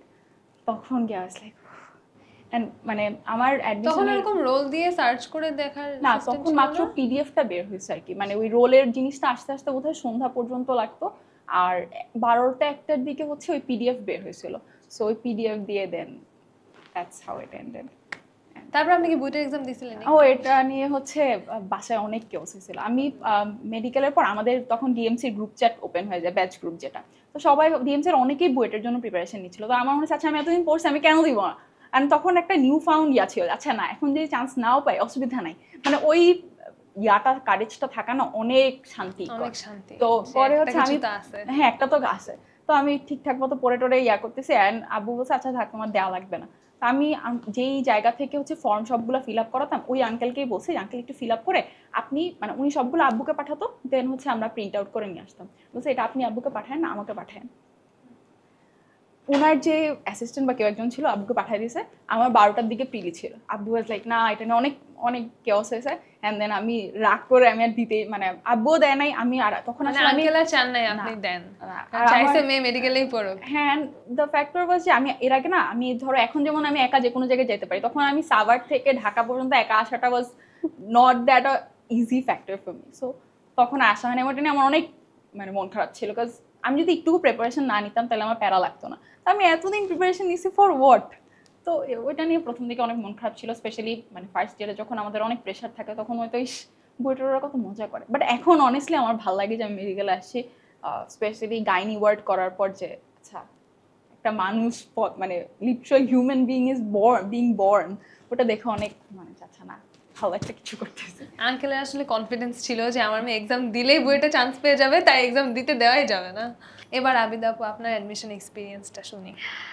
আমার অ্যাডমিশন এক্সপিরিয়েন্স খুবই মানে কি বলবো, আমরা তো করোনার প্রথম, আমাদের থেকে শুরু হলো, আমাদের জাস্ট এক সপ্তাহ পর এইচএসসি, তো দেখা গেল হুট করে বন্ধ, সব বন্ধ। আমাদেরকে হোস্টেল থেকে বলা হলো তোমরা সবাই ব্যাগ গুছাও, একদিনের মধ্যে সবাইকে, মানে 2 দিন টাইম দেওয়া হয়েছে, 2 দিনের মধ্যে সবাইকে বাড়ি চলে যেতে হবে। তো আমি হচ্ছে প্রিপারেশন এইচএসসির জন্য অনেক ভালো করে নিয়েছিলাম, কারণ এসএসসিতে সায়েন্স ছিলাম, পরে আমাকে আর্টস দেওয়া হয়েছিল। তো মানে গ্রামে হয় না যে আর্টসে পড়ে সায়েন্স থেকে, আর আমি হচ্ছে টপার স্টুডেন্ট ছিলাম আমাদের ক্লাসের। তো হচ্ছে সবাই বলতো যে সায়েন্সে মানে পড়ে যে ভালো স্টুডেন্ট ও আর্টসে চলে যাচ্ছে, কি হবে তাহলে, লাইফে তো কিছুই করতে পারবে না। গ্রামে এটা হয় যে সায়েন্স না পড়লে, গ্রাম না আমার মনে হয় শহরেও এরকম হয় যে সায়েন্স না পড়লে ভাবে যে হাই জীবন শেষ, না একদমই ভালো স্টুডেন্ট না। তো আমার যে ফেভারিট টিচার ছিল উনি আমাকে হচ্ছে অনেক ইনসাল্ট করছিল যে সায়েন্স থেকে কেন আর্টসে যাচ্ছিস, হ্যাঁ এটা কি, এটা পড়ে কি করবে লাইফে এসে। তা আমার ভিতরে অনেক জেদ ছিল যে আচ্ছা ঠিক আছে আমি আর্টস পড়ে সায়েন্স থেকে বাকিরা কি করে সেটা দেখবো, আর আমি আর্টস পড়ে, আমার ঢাকা ইউনিভার্সিটিই ছিল আমার মানে ফার্স্ট একদম প্রায়োরিটির মধ্যে, সেখানে আমি চান্স পেয়ে দেখাতে হবে। তো এইচএসসি লেভেল থেকে আমি হচ্ছে এডমিশন টুকটাক প্রিপারেশন নেওয়া শুরু করছিলাম। তো সেক্ষেত্রে মোটামুটি আমার ভাইয়া আর আমার আপু আমাকে অনেক বেশি হেল্প করছিল। তো মানে আমি ফোকাসে কোচিং করছিলাম। ফোকাসে হচ্ছে তখন থেকেই আমার ভাইয়া ওখানে জব করতো, তো ভাইয়া হচ্ছে ওখান থেকে শিট টিট এনে আমাকে দিত, আমি টুকটাক পড়তাম, মানে অ্যাডমিশন আর হচ্ছে এইচএসসি দুটেই আমি মানে শিটের সাথে কম্পেয়ার করে করে পড়তাম। মানে মানে খুব ভালো লাগতো। আর আমি একদম ধরো এডমিশন কোচিং করার জন্য খুব অপেক্ষায় বসে আছি, এবং আমি 7,000 টাকা অ্যাডভান্সও করে ফেলছি সেকেন্ড ইয়ারে উঠে কোচিং করবো, কিন্তু হঠাৎ করে এইচএসসি হবে না, বলছে যে হবে বাট করোনা বন্ধ। বাসায় চলে আসলাম, বাসায় আসার পর সবকিছু চেঞ্জ, বাসায় তো আর পড়াশোনা হয় না, কারণ গ্রামে গেলে এরকম হয়, গ্রামে একদমই মানে ওরকম, এখনকার হয়তো দেখা যায় পড়াশোনা হয়, বাট আমাদের সময় যাতে গ্রামে পড়তেই পারতাম না। তারপরেও বাবার বকা টাকা খেয়ে টুকটাক পড়াশোনা করছি। কিন্তু তখন আসলে মানসিক অবস্থাই ছিল না, মানসিক, হ্যাঁ, 2020 সালে কারণ যে মনে অবস্থা হচ্ছিল situation মরে ছিল। যাব, হ্যাঁ, মনে হচ্ছে মানে সবাই জীবন মরে যাচ্ছে, মরণের আমি একটা এখন অবস্থা, পড়াশোনা করে কি করবো, সব আমি স্থবির মরেই হয়ে তো গেছে। যাব, এরকম লাগতেছিল কিন্তু আমার কাছে যে এত পড়াশোনা করে কি হবে, দূর সব বাদ, নামাজ কালাম করি, মরে তো যাবই, যা পাপ করছি সব করে দেই। তো তারপরে বাবা বলছে না তুমি পড়াশোনা করো, দেখো এইচএসসিটা হয়ে যাবে, এই আজকে হবে কালকে হবে বলে বলে এইচএসসি তো ক্যান্সেল করে দিল, আর এইচএসসি হবে না। এখন আমার তো বিশাল মন খারাপ, কারণ আমার এসএসসি তে প্লাস ছিল না, তো এইচএসসি তে আমি এত ভালো প্রিপারেশন নিয়েছি, তা আমার প্লাস আসবে না, আমি এটা নিয়ে অনেক টেনশন। আমি বললাম আমার এডমিশন প্রিপারেশন নিয়ে কি হবে, কারণ আমার এসএসসি তেও প্লাস নেই, এইচএসসি তেও তো তাহলে আসবে না। কিন্তু বাবা কেমনে যেন বলছে দেখবা তোমার এইচএসসি তে যাই আসুক তোমাকে দিয়ে দিবে, কারণ আমার জেইসি রেজাল্ট অনেক ভালো ছিল, আমি গোল্ডেন ছিল আমার, তো সেটা টেনে মোটামুটি এইচএসসি আসছে।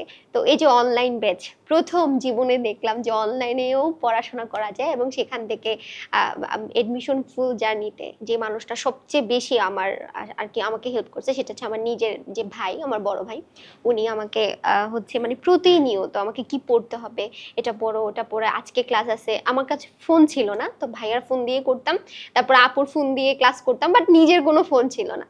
তো সেক্ষেত্রে অনলাইন কোচিং টোচিং করা, এক্সামগুলো দিতাম, মাঝে মাঝে একটু নিজের পজিশন যখন একটু ভালো দেখতাম তখন অনেক ভালো লাগতো যে না আচ্ছা ঠিক আছে আমিও তো করতেছি।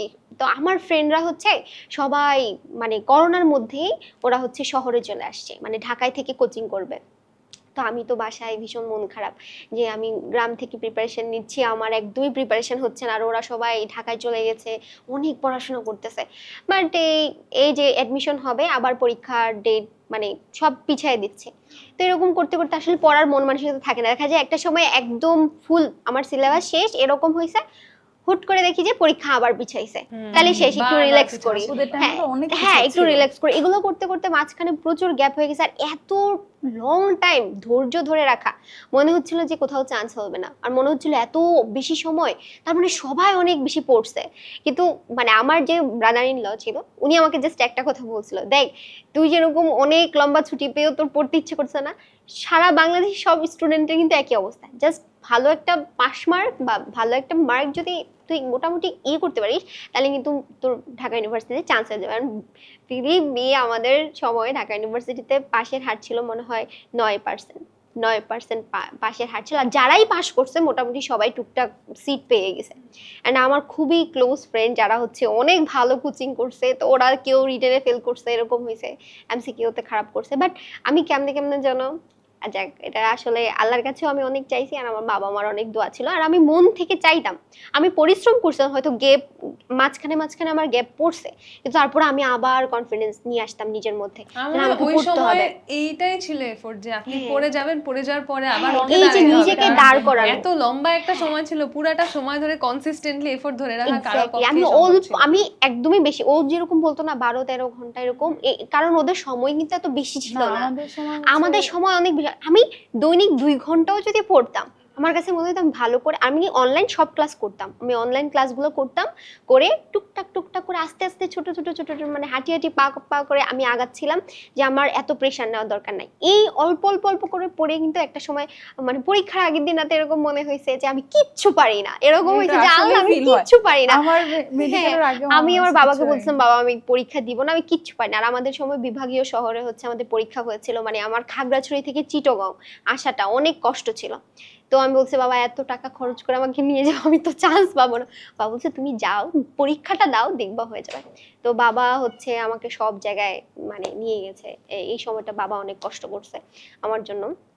তো আমার অ্যাডমিশন জার্নিতে আমার পরিবার সবচেয়ে বেশি পরিমাণে পাশে ছিল, অ্যান্ড আমার একটা ফ্রেন্ড ছিল যে আমাকে অলওয়েজ এত পরিমাণে সাপোর্ট করতো, অ্যান্ড ও নিজে না পড়ে আমাকে পড়াইতো সেই এইচএসসি লেভেল থেকে। ও যে ওরকম বললো না যে কিছু কিছু আসলে ফ্রেন্ড সার্কেল মাঝে মাঝে এরকম হয়, আমার ওদের উপর অনেক রাগ হয়, আমি স্টোরি দেই, আর কথা বলবো না তোদের সাথে, ঝগড়া হয়ে গেছে, ব্রেক আপ, মানে এই টাইপের। কিন্তু থাকে না কি, ওর অবদান আমি কখনোই বলতে পারবো। ও এখন বিওপিতে পড়ে, ইকোনমিক্সে পড়ে এখন, কিন্তু আমি ভাবছিলাম যে ও ঢাবিতে টপ করবে, বাট থাকে না মানুষের ভাগ্য। তো ও আমাকে পড়াইতো, আমাকে ব্যাকরণ পড়াইতো, ইকোনমিক্স পড়াইতো সেই এইচএসসি লেভেল থেকে। তো আমরা দুজন মোটামুটি পাবলিকে, ওরও বিওপিতে হয়েছে আর আমার হচ্ছে ঢাকা ইউনিভার্সিটি। তার যখন ধরো রেজাল্ট পাইছি এন্ড হচ্ছে মনে হয়েছে যে না আচ্ছা একটা আসবে এরকম। বাট থাকে না যে ওই সময়টাতে গ্রামে থাকলে এরকম হয় যে আমি একদম মানে গ্রামীণ পরিবেশের কথা বলতেছি, যেহেতু আমি গ্রামে বড় হয়েছি। তো ওখানে এরকম হয়েছে যে পুরো করোনার মধ্যে এত পরিমাণে বাল্য বিবাহ হয়েছে, মানে আমি যাদেরকে ছোটবেলায় হাফ প্যান্ট পরে ঘুরতে দেখছি, সত্যি কথা যেটা, ওদেরও বিয়ে হয়ে যাচ্ছে। তো সেই সময়টাতে মানে আমার বাবা আমারও একটা প্রেশারের মধ্যে ছিল যে মেয়েকে বিয়ে দিয়ে দিতে হবে। তো এই জিনিসগুলো থেকে আমার বাবা আসলে অনেক স্ট্রাগল করছে আমাকে নিয়ে, যে না এখন বিয়ে দিব না, আর একটু পড়াশোনা করুক, ও দেখি না কোথাও চান্স পায় কিনা। কিন্তু আশেপাশের মানুষজন বলতেছে সবার, এই যে ওর বিয়ে হয়ে যাচ্ছে, এই আবিদার ব্যাচমেট ওর বিয়ে হয়ে গেছে, আরে এদের তো বিয়ে হয়ে গেছে, মানে সবাই এরকম বলছিল যে আমাকেও যেন বিয়ে দিয়ে দেওয়া। বাট বাবার একটা ছিল, আমার উপর বিশ্বাস ছিল যে ও কিছু একটা করবে লাইফে এরকম। মানে আমার জন্মের পর থেকেই আমার বাবার কেন জানি মনে হয়েছে যে আমি লাইফে কিছু একটা করতে পারবো। মানে আমার একটা ছোট্ট মেমোরি আছে, আমি বলি অ্যাডমিশন জার্নি থেকে অনেক দূর চলে যাচ্ছি। মানে এরকম হয়েছে, আমি যখন জন্মগ্রহণ করি তো হচ্ছে আমরা 3 বোন, পরপর 3 বোন হয়েছি। তো আমার নানু হচ্ছে এরকম বলছিল, বাবা 3টা মেয়ে কেমনে যে বিয়ে দিবে, মানে এই টাইপের কথা। তখন আমার বাবা ভীষণ রেগে গেছিল, এবং সে আমাকে নাকি প্রথম কোলে নিয়ে বলছিল যে আমার মেয়েদেরকে আমিই মানুষ করব। অ্যান্ড মানে সবসময় আমার বাবার এরকম মনে হইতো যে আমরা অনেক ভালো কিছু করব, আমরা লাইফে মানে অনেক দূর যাব। তো আমাদের যে গ্রাম, সেই গ্রাম থেকে আসলে ওরকম কল্পনা করা শহরে এসে করা। আর গ্রামে সবাই আমাকে এখন চিনে, তো বলে যে স্যারের মেয়ে এরকম, মানে সবাই চিনে।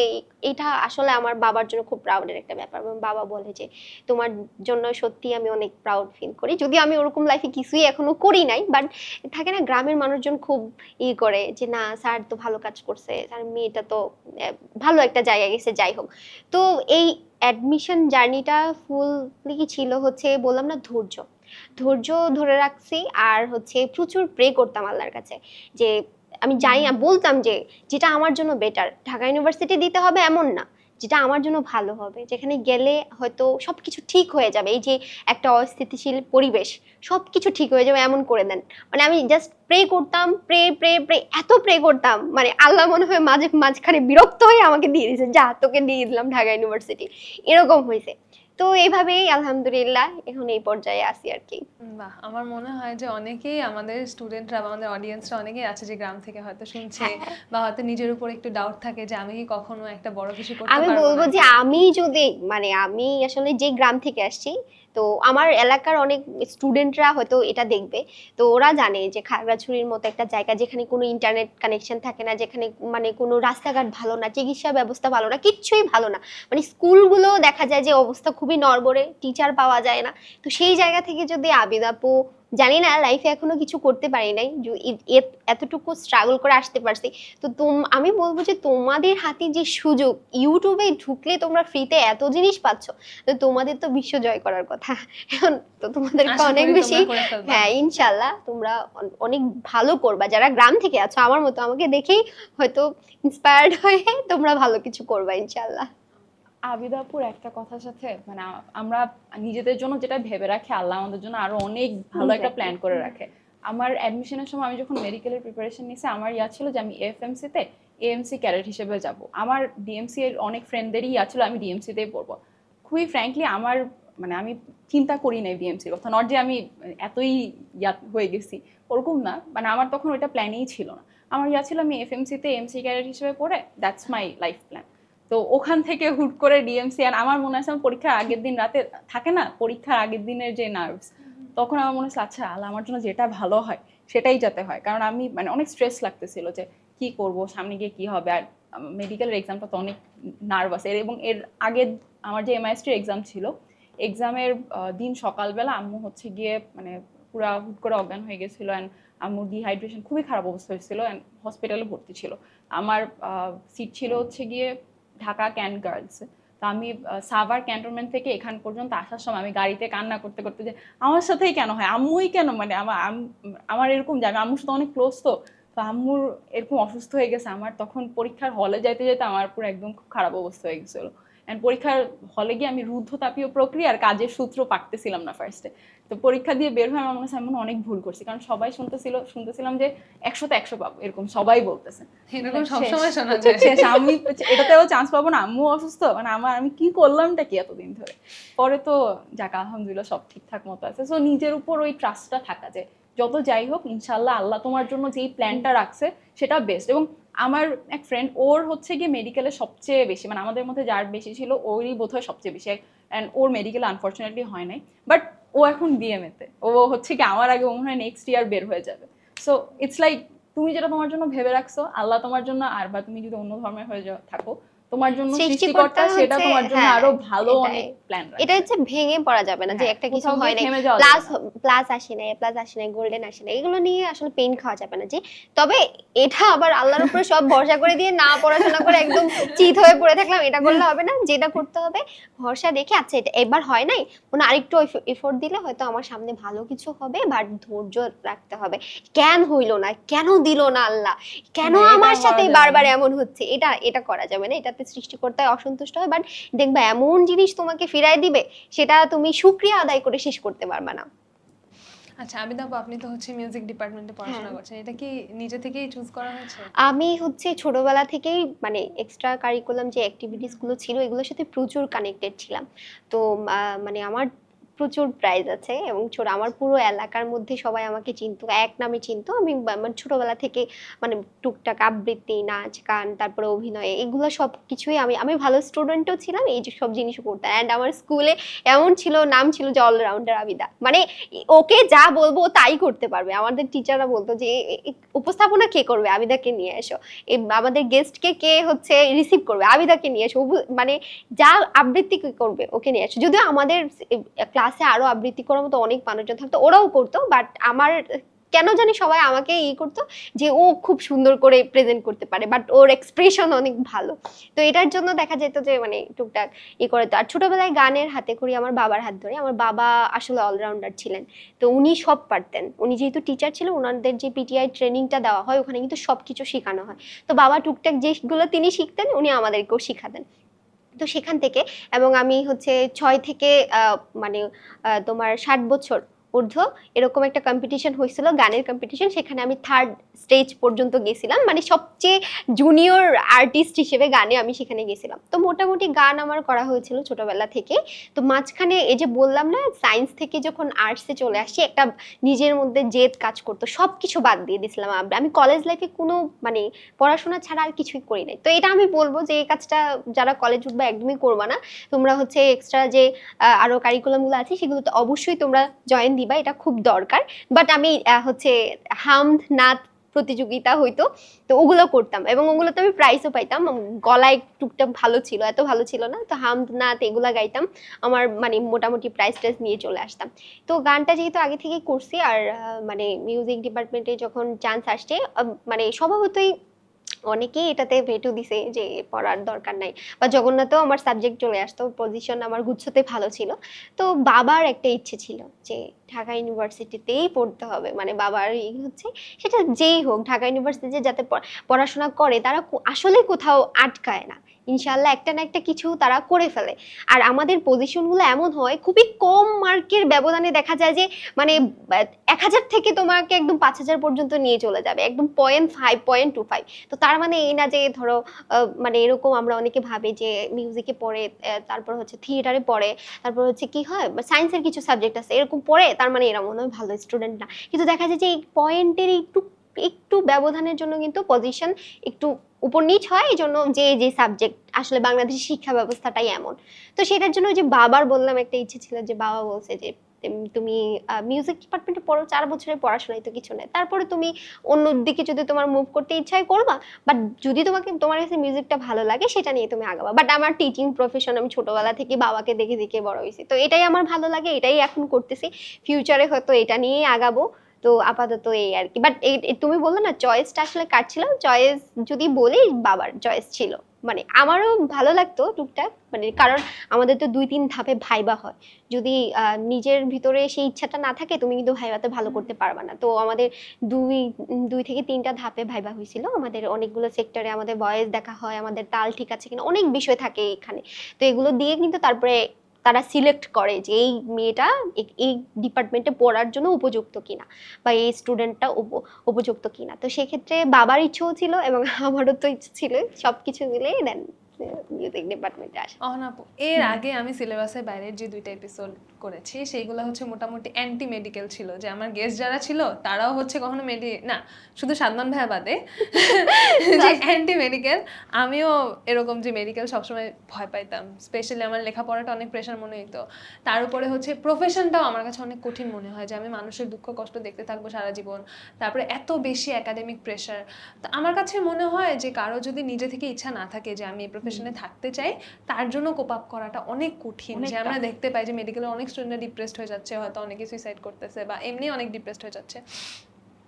তো আমি হচ্ছে যে আপনার যেহেতু একদম এমন টার্গেট ছিল না যে আমি মেডিকেলে যাব, তারপর সেখান থেকে টু লাভিং দ্য প্রফেশন বা লাভিং দ্য জব, তো এই জার্নিটা কেমন ছিল, বা এই যে মেডিকেলের প্রতি ভালোবাসাটা জাগিয়ে তোলার জন্য আপনি যদি আমাদের অডিয়েন্সের উদ্দেশ্যে কিছু বলেন, কারণ না হলে দেখা যাবে আমি এত অ্যান্টি মেডিকেল কথাবার্তা বলতেছি, গার্জিয়ানরা তারপরে আমার নামে কমপ্লেন করে যে আমি ছেলে মেয়েদের মাথা খারাপ করে দিচ্ছি।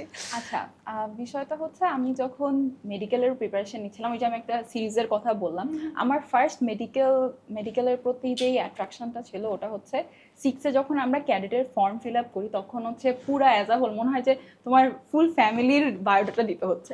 তো তখন হচ্ছে যেই কোচিং সেন্টার থেকে দিচ্ছিলাম মানে ফর্ম ফিল আপের জন্য, ওখানে হচ্ছে মানে আমার ফ্যামিলিতে অনেক ডাক্তার, তো ওনারা যখন শুনছে ওয়াও এতগুলো ডাক্তার, মানে আমার মামা মামি আম্মু আব্বু, সো সব হচ্ছে কি এটা দেখার পর ওনারা যেভাবে ডাক্তারদেরকে মানে ওয়াও ডাক্তার একটা রেসপেক্ট দিয়ে কথা বলতেছিল, ওটা আমার অনেক ভালো লাগছিল, আমার নিজের অনেক প্রাউড লাগছিল ওইটা একটা। এর আগে হচ্ছে মানে সবার, এবং তখন আমার মনে হয়েছিল যে আচ্ছা না এই প্রফেশনটা তাহলে দিস ইজ মানে সামথিং যেটা দিয়ে মানুষের কাছে, তখন তো আসলে আমরা প্রফেশন বলতে 6 বা 5-এ কতটুকুই বা বুঝি, তো তখন ওইটা একটা বড় হয়ে কি হব, হ্যাঁ, তো সফট স্পট ছিল। যদি আমার ফার্স্ট যদি বড় হয়ে কি হব সেটা আমার আমি ভাবছিলাম আমি আর্কিটেক্ট হব, বিকজ আমার আর্কিটেকচার ওয়ার্ডটা অনেক সুন্দর লাগতো। পরে আমি উঠে বসছি যে আমার মধ্যে এত আর্টিস্টিক স্কিলস নাই। পরে হচ্ছে এরপর কি হলো যে আমরা যখন 8-এ, তখন আমি ওই যে আরেকটা সিরিজ দেখছিলাম, ওটাতে একটা কার্ডিও থোরাসিক সার্জন ছিল, কি সুন্দর স্কেপলটা নিয়ে এভাবে কাটে, অ্যান্ড ওইটা দেখে আমার মানে মনে হয়েছিল wow, this is what I want to be. Then by the time 9, 10, 11, 12 হচ্ছে, তখন আই ওয়াজ লাইক না, ফিজিক্স অনেক জোস, ম্যাথস অনেক জোস, আমি ইঞ্জিনিয়ারিংয়ে পড়বো। বাট যখন কোভিড শুরু হয়ে যায় তখন হচ্ছে গিয়ে আমি আম্মুকে অনেক ক্লোজলি, মানে এর আগেও দেখছি, আমি আম্মুর যখন বিভিন্ন স্বাস্থ্যকে মানে উপজেলা ইয়াগুলোতে পোস্টিং থাকতো, আমি আম্মুকে কখনো বাসায় এসে আমাদের মানে 2 ভাই বোনকে দেখা, সংসার সামলানো, এগুলোর পাশাপাশি পেশেন্টদেরকে নিয়ে কখনো কমপ্লেইন করতে শুনি নাই। আমার কোভিডের সময় একটা খুব মানে ডিস্টিংক্ট মেমোরি আছে, আম্মু বলছিল যে আজকে হসপিটালে অনেকে মারা গেছে বা একটা পেশেন্টের অবস্থা খুবই খারাপ। তো আমি বললাম যে পেশেন্ট পার্টিও ওরকম সাপোর্টিভ ছিল না, অবশ্যই আন্ডারস্ট্যান্ডেবল। তো আমি বললাম তোমার বিরক্ত, মানে তখন তো আমি কতটুকুই বা বুঝতাম, আমি লাইক তোমার স্ট্রেস লাগতেছে না বা বিরক্ত লাগে না? বলে যে দেখো, তোমার কোনো একটা ক্লোজ মেম্বার যদি হসপিটালাইজ থাকে, সেক্ষেত্রে তুমি বেস্টটা চাইবা। তো তুমি নিজেকে পেশেন্টের সাইড থেকে চিন্তা করো। তো তুমি ওভাবে যখন চিন্তা করবা, তুমি পেশেন্টের জন্য মানে পেশেন্টকে শুধু পেশেন্ট নাম্বার 105 এভাবে চিন্তা করবা না, তুমি চিন্তা করবা না that is a human body that I am having an impact on. তখন আই ওয়াজ লাইক আচ্ছা না, দিস ইজ সামথিং সিরিয়াস। যদিও মানে তার পরবর্তী টাইমেও হচ্ছে গিয়ে যখন আমার মেডিকেলে হয়, আম্মু বলছিল যে আচ্ছা চিন্তা করে দেখো, কারণ মেডিকেল এমন একটা প্রফেশন, তুমি এখন থেকে পড়া শুরু করলে তুমি মানে একদম যতদিন তুমি রোগী দেখতে থাকবো ততদিন তোমার পড়তে হবে, কারণ এত চেঞ্জেস আসতেছে, নতুন নতুন রোগ হচ্ছে। এই জন্য আমার জিনিসটা তো কঠিন লাগে যে আমরা এমন যে 4 বছর 5 বছর লেখাপড়া করে শেষ, কিন্তু যারা ডাক্তার হয় তাদের সারা জীবন মানে আমার এমবিবিএস শেষ করার পর আমার চিন্তা করতে হবে আমি আর কোথায় কি পড়বো। তখন আমার কাছে মনে হয়েছিল যে আমি একটা মানুষের জীবনে, সেটা জন্ম মৃত্যু বা তার লাইফের এমন ক্রুশাল পয়েন্টসে তার সাথে থাকতে পারবো যে হয়তো আমার কাছে সে আচ্ছা আমার অমুক পেশেন্ট হবে, কিন্তু তার লাইফে আমি যদিও জন্ম মৃত্যু সবই আল্লাহর উপর, সৃষ্টিকর্তার উপর, কিন্তু তারপরও হচ্ছে গিয়ে তার লাইফে আমি এমন একজন ডাক্তার হয়ে থাকবো যে আচ্ছা না, আমার লাইফের কোনো একটা ক্রুশাল পয়েন্টে ওই ডাক্তার আমার সাথে ছিল।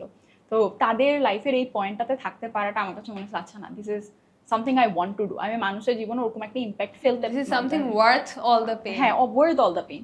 তারপর যখন হচ্ছে গিয়ে মেডিকেলে জয়েন করি, তারপর আমার ফার্স্ট ইয়ার সেকেন্ড ইয়ারে অনেক স্ট্রেস গেছে, সেকেন্ড ইয়ারে স্পেশালি আমাদের পড়ার অনেক বেশি প্রেশার হয়ে যায়, তখন আমার একটুকু ভালো লাগতো না, আমার খুবই মানে আমার তখন অনেক ইয়া লাগতো যে আমি কেন আসলাম। পরে যখন আমাদের থার্ড ইয়ার থেকে হসপিটালে ওয়ার্ড প্লেসমেন্ট বলি আমরা, ওয়ার্ড যখন শুরু হয়, আমরা পেশেন্ট দেখা শুরু করি, মানে পেশেন্ট দেখা বলতে অ্যাকচুয়ালি দেখা না, মানে পেশেন্টদের সাথে আমাদের ইন্টারাকশন হওয়া শুরু করে, তখন গিয়ে আই ওয়াজ লাইক না, I think I made the right choice so far.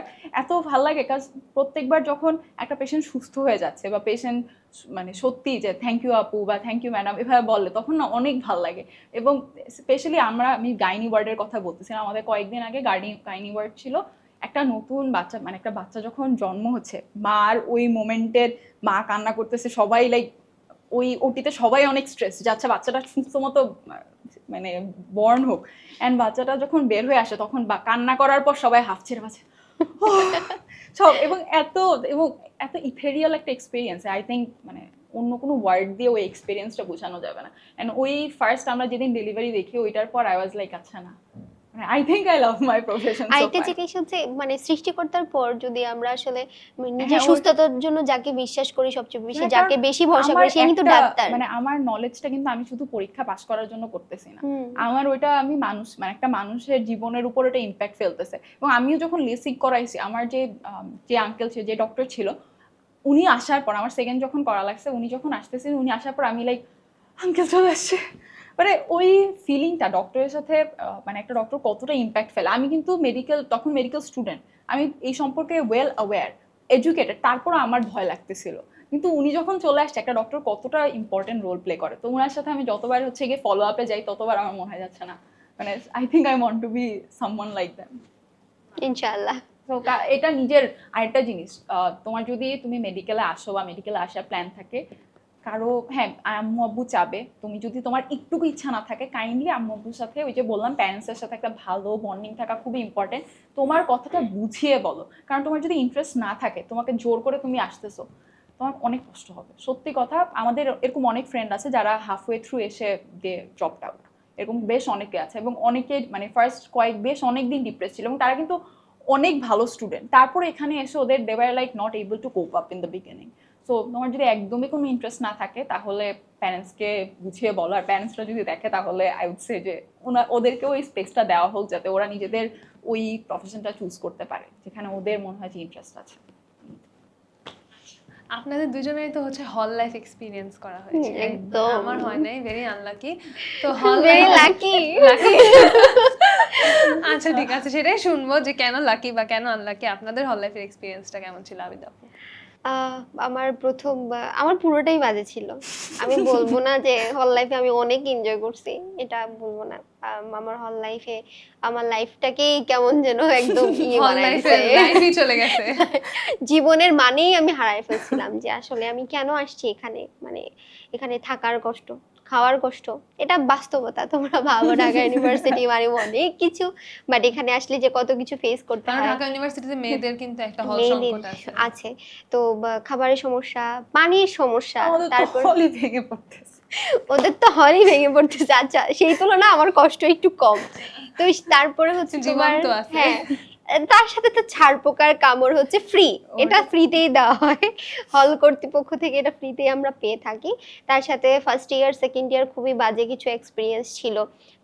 অনেকে পলিটিক্যাল ইস্যু নিয়ে কিন্তু অনেক কথা বলে, এটা নিয়ে কন্ট্রোভার্সি হয় এবং সবাই ভাবে যে আবিদ আপু আগে ছাত্রলীগ করছে এবং এটা নিয়ে অনেক ইস্যু হয়, হয়।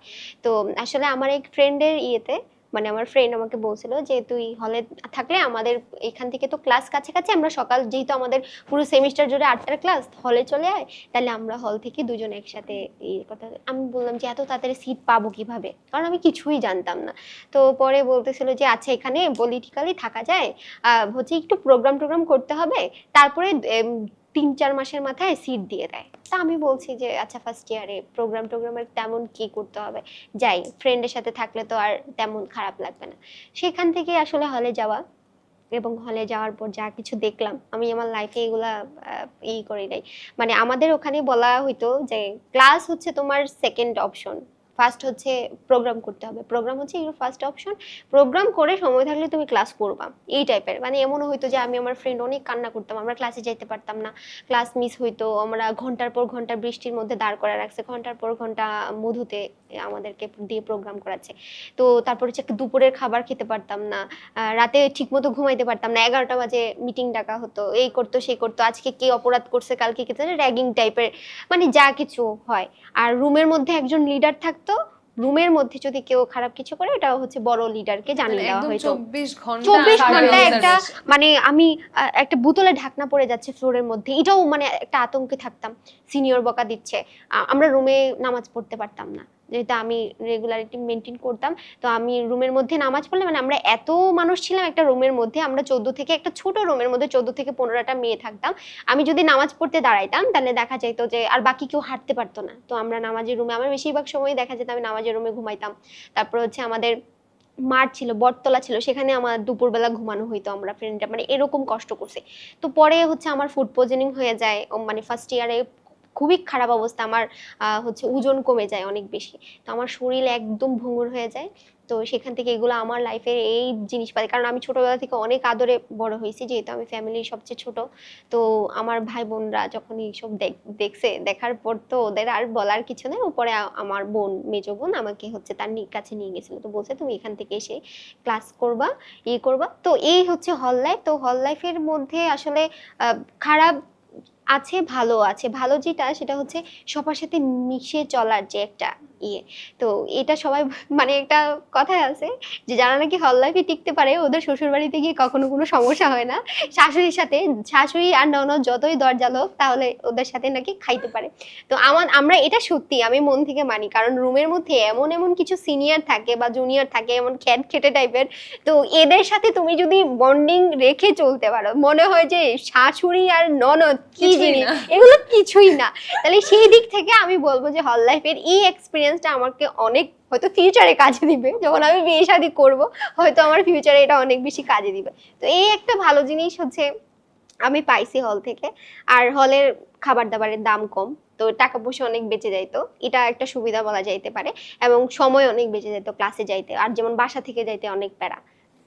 না, আচ্ছা, এই শাশুড়ি ননদের সাথে কোটাকুটির সময়টা কখন আসবে? আমি তো আপু কবে বিয়ে করবেন আমরা জানতে এটা চাই। তো সবার প্রশ্ন, ইনশাল্লাহ এই বছরের মধ্যেই। আচ্ছা ঠিক আছে, আপু আমরা সবাই ওয়েট করতেছি। আমরা সবাই অপেক্ষায় থাকলাম। ইনশাল্লাহ। এবার অহন আপু, আপনার হল লাইফ নিয়ে আচ্ছা, শুনি। আমাদের প্রথমে হচ্ছে গণরুমে থাকা লাগে। তো আমার পক্ষে বাসা মানে বাসা থেকে করার অপশন ছিল না। আমার বাসা থেকে আমি উইকেন্ডে বাসায় যেতাম, ওখানে আমার যাইতে 3 ঘন্টা লাগতো, আসতে 3 ঘন্টা লাগতো। সো ওটা তো অপশন ছিলই না। আর আমাদের যেহেতু সকালবেলা ক্লাস, দেন মানে এত পড়াশোনার পাশাপাশি অন্য কোথাও থেকে পসিবল ছিল না। তো গণরুমে আমাদের মানে একটা ফ্লোরে 3টা গণরুম ছিল। গণরুম 1, 2, 3, একটা অনেক বড় ছিল কিন্তু ওখানে স্টুডেন্ট ছিল 25 জন, অনেক বড় না, 25 জনের জন্য অনেক ছোট। তা এরপর আমাদেরটা তুলনামূলক একটু ছোট ছিল, আমাদের মনে হয় 10 জনের মতো, 8-10 জনের মতো ছিলাম। এবং আমাদেরটার নিচে কিচেনের রান্নাঘর, মানে ক্যান্টিনের রান্নাঘরটা ছিল। 5টার পর 6টার পর ঘুমানো যেত না, এত গরম ছিল। মানে কারণ রান্না শুরু করলে রুমে আর থাকা যেত না। তো আমরা এরকম হতো যে যখন অনেক বেশি গরম থাকে আমরা গিয়ে মানে যে আমাদের যে সিঁড়ি ছিল ওখানে গিয়ে বসে থাকতাম। তো ওইটা একটা ইস্যু। তারপর এতজন থাকা, আমার মনে আছে আমি প্রথম দিকে ওয়াশরুমে যাওয়া বা এগুলো আমি মানে I use to literally avoid going to the washrooms. পরে দেখলাম যে আচ্ছা না, এইভাবে থাকলে তো আসলে থাকা যাবে না, তখন স্টার্ট করা আর কি। এখন যে ইস্যুটা হয়, অনেকে একসাথে থাকতে গেলে সবার, আর আমরা মেডিকেলে এত প্রেসারে থাকি, সবাই অনেক দিকে প্রথম দিকে অ্যাডাপ্ট করতে, অ্যাডজাস্ট করার সময় অনেকেই অনেক ফ্রাস্ট্রেশনস থাকে। সো এতজন যখন একসাথে থাকতেছি, কলিশন হবেই। আর এছাড়া এক একজনের প্রিন্সিপালস বা লাইফ ভিউ, বা সবাই যখন ফ্রাস্ট্রেটেড থাকে, তুমি ফ্রাস্ট্রেশনটা সবচেয়ে ইজিয়েস্ট ওয়ে কি বের করার, ফাইট, হ্যাঁ রাগ দেখানো। তো এরকম প্রথম দিকে হতো। আর তখন আমি আসলে অনেক প্যারা নিতাম, কারণ আমার মোটো ছিল যাচ্ছে এদের সাথে আমি আগামী 5 বছর পড়বো, 6 বছর, মানে ইন্টার্নি সহ, দেন এরাই আমার কলিগ হবে, সবার সাথে আমার একদম কর্ডিয়াল একটা ইকুয়েশন রাখা লাগবে। এরকমও হয়েছে দিন, প্রথম দিকে আমার এটা ভুল ছিল যে মানে I am not liking this, but still মানে আই উড জাস্ট বি আচ্ছা ঠিক আছে ওকে হচ্ছে, আমি গায়ে না লাগাই, সহ্য করে যাওয়া। তারপর হচ্ছে আমার ভাল লাগতেছে না, but still putting up a smile, that sucked, because সবাই ভাবতেছে আচ্ছা ওর তো অনেক ভালো সময় কাটছে, মানে এরকম করলে মানুষ আরো বেশি গ্র্যান্টেড নেওয়া শুরু করে, আরো অ্যাডভান্টেজ নেওয়া শুরু করে। এরকম একটা কাহিনী হয়েছিল একবার, আমাদের হিস্টোলজি একটা সাবজেক্ট আছে, মেইনলি হচ্ছে এখানে টিস্যুর ছবি টবি আঁকা লাগে, ওই সাবজেক্ট আমাকে অনেক প্যারা দিছে। তো ওই পরীক্ষা, আমাদের ফার্স্ট পরীক্ষা দিয়ে আসার পর আমার মনে হয়েছে আমার মন মতো আমি পরীক্ষা দিয়ে আসতে পারিনি। তা আমি এসে সিঁড়িতে বসে 3টার দিকে আমি বসে মন খারাপ করে বসে আছি, মানে কান্নাকাটি করতেছি, কাকে আম্মুকে ফোন দিব একটু পরে।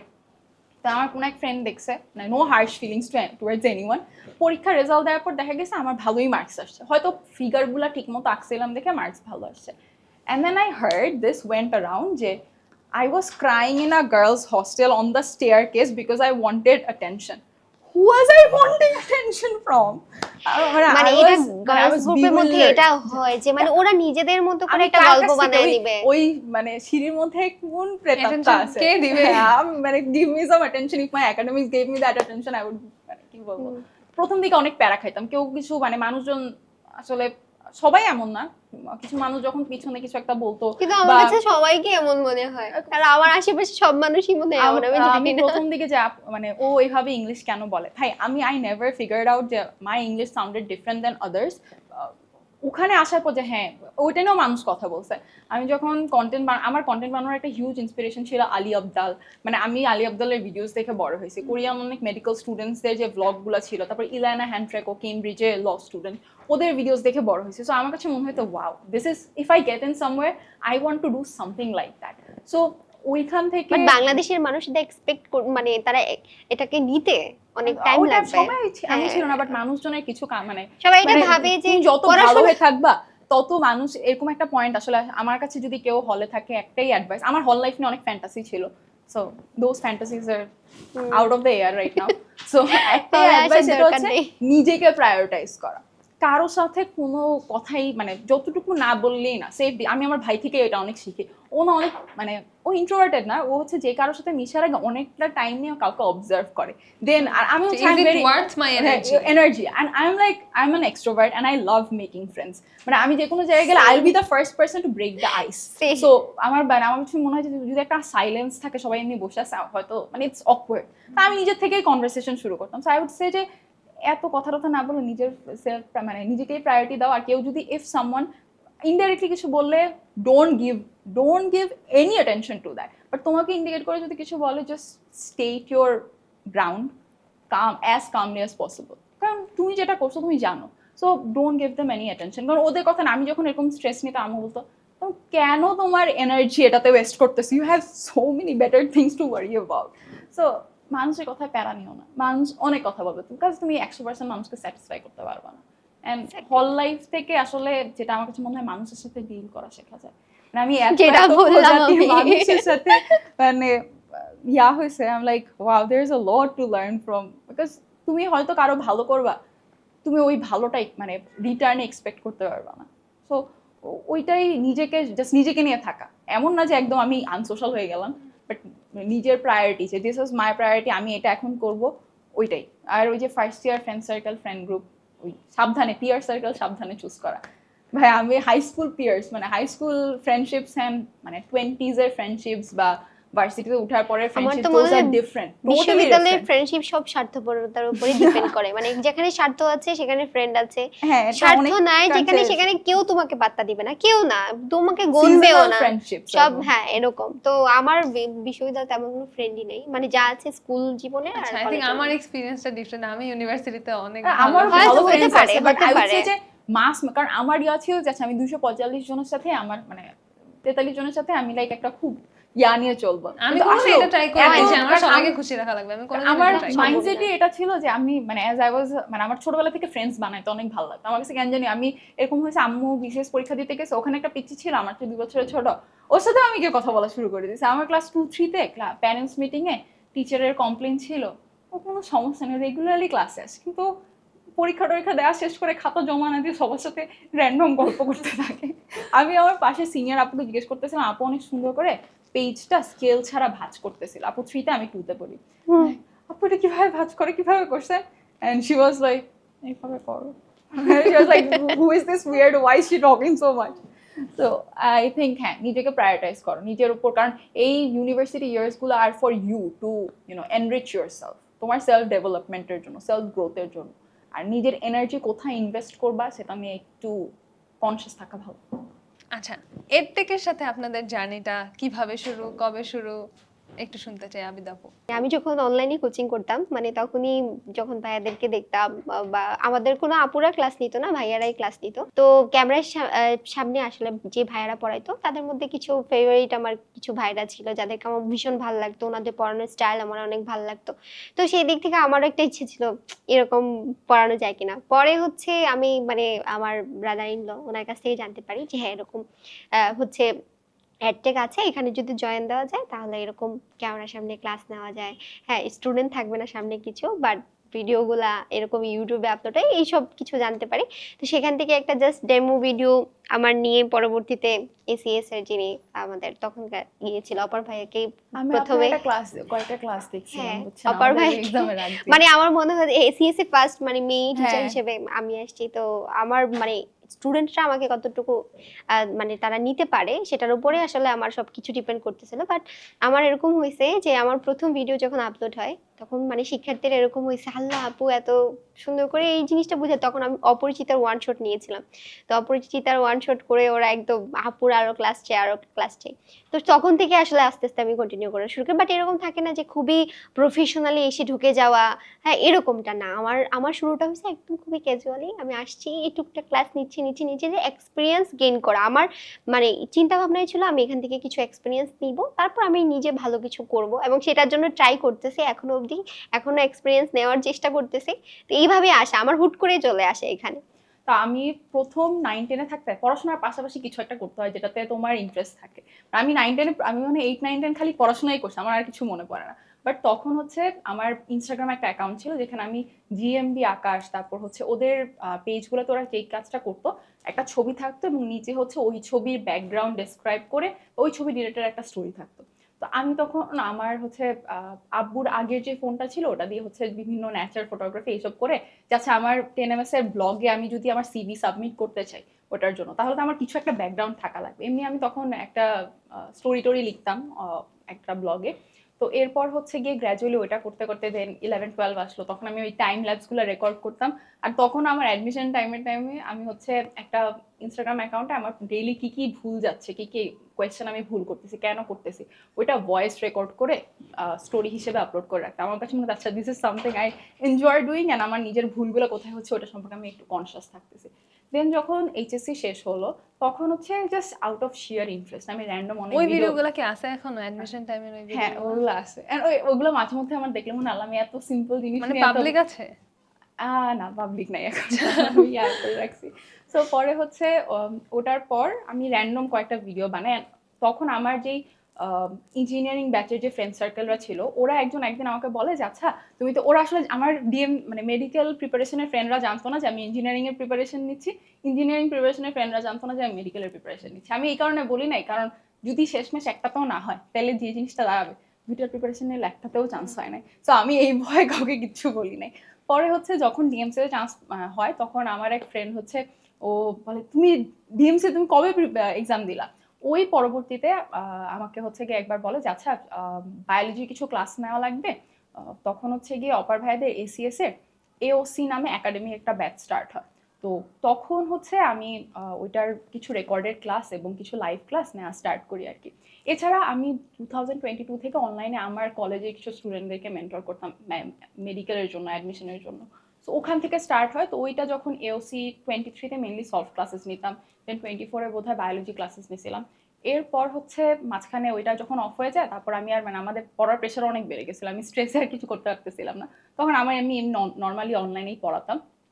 তারপর হচ্ছে আমি বোধহয় আমার ল্যাসিকের পর সেকেন্ড ল্যাসিক যখন করাতে যাই, তখন আমার মনে হলো যে আচ্ছা ফার্স্ট ল্যাসিকের টাইম আমার কি এক্সপিরিয়েন্স ছিল বা আমার কি ফিলিং হচ্ছিল, আমার কিচ্ছু মনে নেই। কারণ আমি নিয়ে এতই ভয় ছিলাম, এটা নিয়ে চিন্তাই করতেছিলাম না।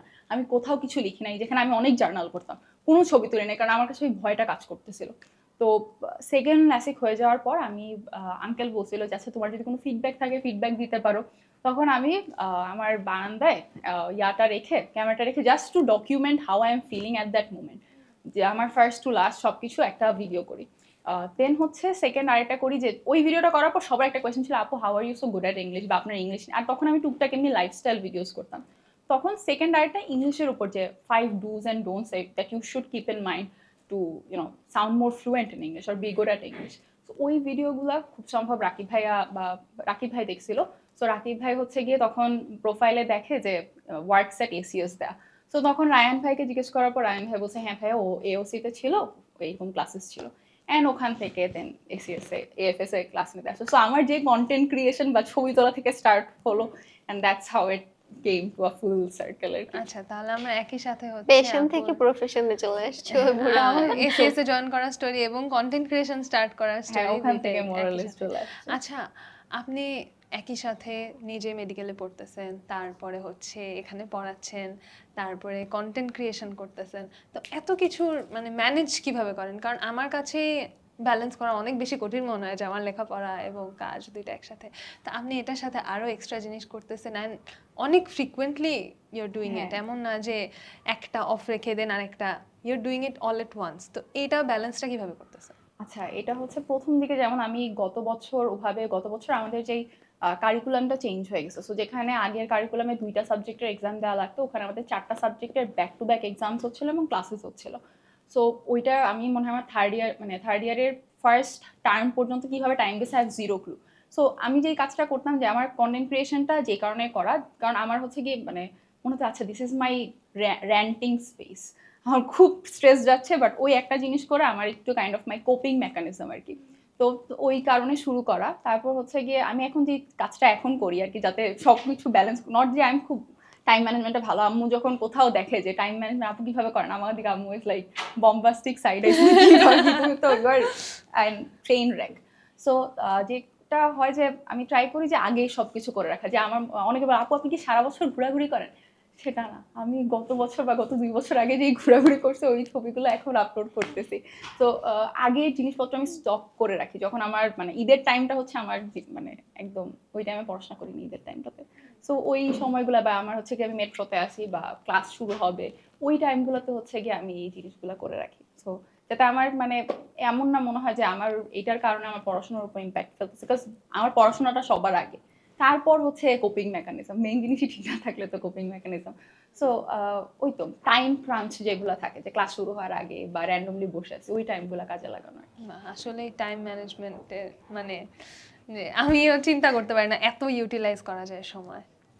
আচ্ছা আবিদা আপু, আপনার কাছে কি মনে হয় যে বিইং অ্যান অনলাইন টিচার এটা সম্পর্কে মানে কোন জিনিসগুলা হচ্ছে মানুষ দেখে না, বা মানুষ যেটা ভাবে আর যেটা রিয়ালিটি তার মধ্যে পার্থক্য কতটুকু আপনার এক্সপিরিয়েন্স থেকে?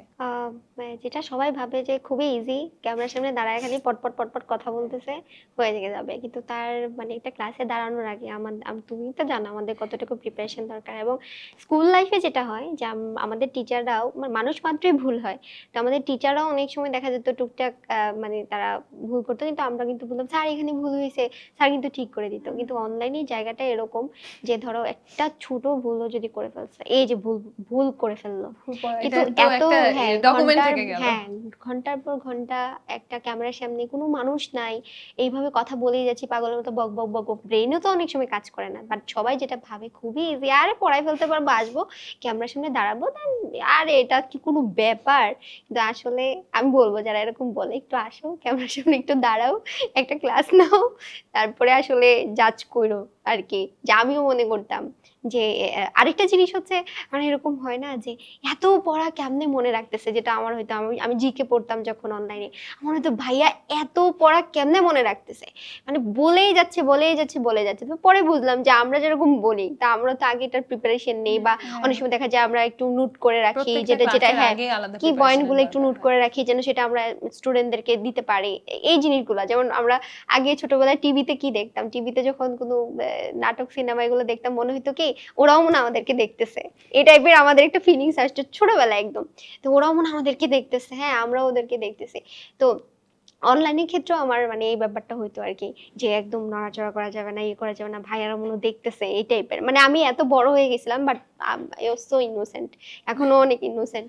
তো অনলাইনের ক্ষেত্রে যে ব্যাপারগুলো আসলে হয় আর কি, সবাই মনে করে যে খুবই সোজা, বাট আসলে এটার পিছনে Class আমাদের নেওয়ার পর ঘন্টার পর exhausted ঘন্টা লাগে। দাঁড়িয়ে থাকা, হ্যাঁ, আমাদের দাঁড়ায় শরীর এতক্ষণ ব্যথা হয়ে class যায়, নেওয়া। তারপরে হচ্ছে মানে বকবক করা, মানে পাগলের মতো যেটাকে বলে বকবক করা, সেটা খুবই টাফ। বাট বাইরে থেকে মানুষকে জাজ করাটা খুবই সহজ, ধুম করে আমরা জাজ করে ফেলি, একটা কমেন্ট করে ফেলি, তো বাট ভিতর থেকে আসলে এটা খুবই পেইনফুল। এটা আসলে মানে আমার মনে হয় আমরা অফলাইনে স্টুডেন্ট হিসেবে টিচারের সামনে যেটা করতাম না, হ্যাঁ আমরা এখানে আপু ভাইয়া হয়ে আসতেছি, but at the end of the day I am trying to teach you something.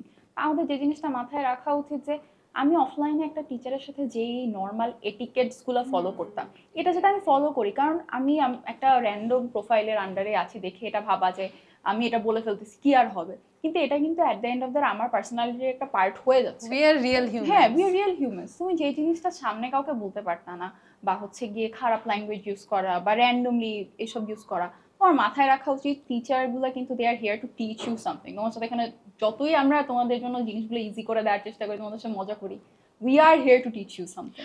So টিচারকে ওই ক্লাসে টিচারের মতো বাট এই সংখ্যাটা কিন্তু খুবই কম, তুমি খুবই জানো, মানে minuscule, আমাদের খুবই ইউটিউবে minuscule। ক্লাস, তারপরে আমাদের ফেসবুকের কমেন্ট আমরা যদি দেখি, আসলে হাজার হাজার কমেন্টের ওই ভিতরে এক একটা দুইজন। দুইটা কমেন্ট, তো এইগুলো আসলে আমরা যে এগুলোর পাত্তা দেই না, ওরা হয়তো বুঝে না, হ্যাঁ। ওরা ভাবে যে এগুলো নিয়ে আমরা অনেক পেন খাচ্ছি, বাট না, দেখা it's যায় a- এত we have so many এত other things going on পজিটিভিটির in our life. মধ্যে ছোট এক দুইটা নেগেটিভ জিনিস এগুলো থাকতেই পারে, বাট এই যে বললাম যে ওরা যেগুলো বাইরে থেকে ভাবে, বাট সবাই আপনারা যেটা ভাবেন ভিতরের জিনিসগুলো একদমই পুরোই ভিন্ন। আসবেন আমাদের অফিসে এসে দেখে যাবেন, সবার ইনভাইট রইলো আর কি। আচ্ছা আবিদা আপু, আপনি যদি টিচার না হতেন তাহলে আপনি কি হতেন বা কোন প্রফেশনে থাকতেন? টিচার যদি না হইতাম, আমার হচ্ছে মানে ম্যাজিস্ট্রেট হওয়ার অনেক ইচ্ছে। আচ্ছা তো ম্যাজিস্ট্রেট এটা আমার বাবার, মানে আমার লাইফের এভরিথিংই হচ্ছে আমার বাবার মানে ইয়ার ইম্প্যাক্টটা বেশি, যেন বাবা পছন্দ করে যেটা সেটা আমাকে করতে হবে। মানে ছোটবেলায় এমন হয়তো যে আব্বু আমাকে যদি বলতো তুমি জাস্ট এই প্রোগ্রামটাতে অ্যাটেন্ড করো, কিছু হইতে হবে না, ফার্স্ট সেকেন্ড হইতে পারো, বাট আমার ভিতরে এই কাজটা করতে, আমার বাবার মান সম্মান এখানে জড়ায় আছে, আমাকে ফার্স্ট হইতেই হবে, মানে এরকম হয়ে আমি সেই প্রোগ্রাম থেকে প্রাইজ নিয়ে চলে আসতাম। তো বাবারও এটাই শেষ হচ্ছে, আমি জানি না আমার বাবা দেখে যাইতে পারবে কিনা, বাট আমি চেষ্টা করবো ইনশাল্লাহ। টিচিং, বাবা এখন টিচিং প্রফেশনে তার কোনো সমস্যা নাই, সে এটাও খুব ভালো এনজয় করতেছে, এবং তার মেয়ে এত এরকম একটা জায়গা আছে, সেটা নিয়ে খুব প্রাউড ফিল করে। অ্যান্ড আমি চেষ্টা করি আর কি যে হয়তো টিচিংটা যদি ছাড়ি ওইদিকে মুভ করার ইচ্ছা আছে ইনশাল্লাহ।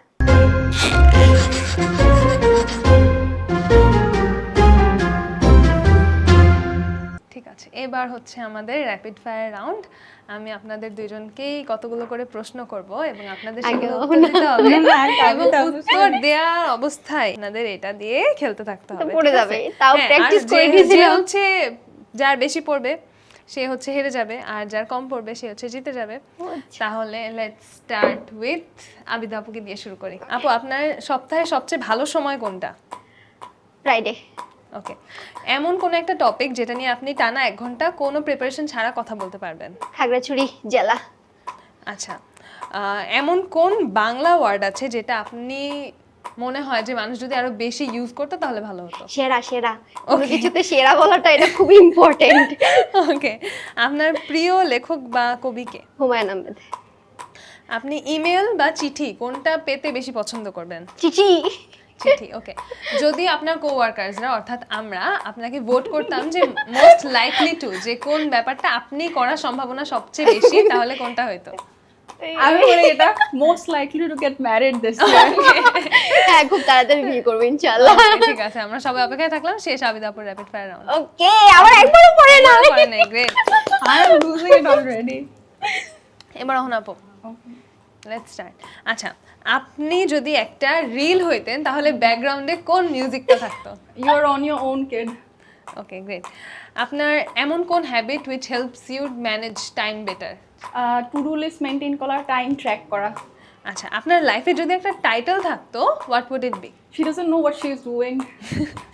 আপনি যদি একদিন সকালবেলা ঘুম থেকে উঠে দেখেন যে আপনার 1 মিলিয়ন ফলোয়ার হয়ে গেছে, তাহলে আপনার ফার্স্ট পোস্ট কি হবে? নেক্সট 2 মিলিয়ন হিট করার জন্য যেটা লাগে। একবার পড়ে গেছে। আচ্ছা, তাহলে আবিদা আপু অলরেডি ওয়ান, তো let's still keep playing. What's the funniest comment you got? Carolus Linnaeus কি? ক্যালাস লিনিয়াস কি? ওকে, আর আপনার সবচেয়ে বেশি ইউজড অ্যাপ কোনটা অন ইউর? ইনস্টাগ্রাম। ওকে, শেষ, Okay. ডান। ওকে, তাহলে হচ্ছে আবিদা আপু আমাদের র্যাপিড ফায়ার জিতে গেছে, তাহলে অহন আপু আজকে আমাদের দুজনকে খাওয়াবে। আচ্ছা, তাহলে thank you so much Abida আপু, অহন আপু দুইজনকে। খুবই সুন্দর একটা সময় গেল আপনাদের সাথে গল্প করে, আপনাদের সম্পর্কে অনেক কিছু জানতে পারলাম এবং আপনাদেরকেও অনেক ধন্যবাদ এতক্ষণ ধরে আমাদের সাথে থাকার জন্য। দেখা হচ্ছে সিলেবাসের বাইরের পরের এপিসোডে। সেই পর্যন্ত সবাই ভালো থাকুন, টাটা। টাটা।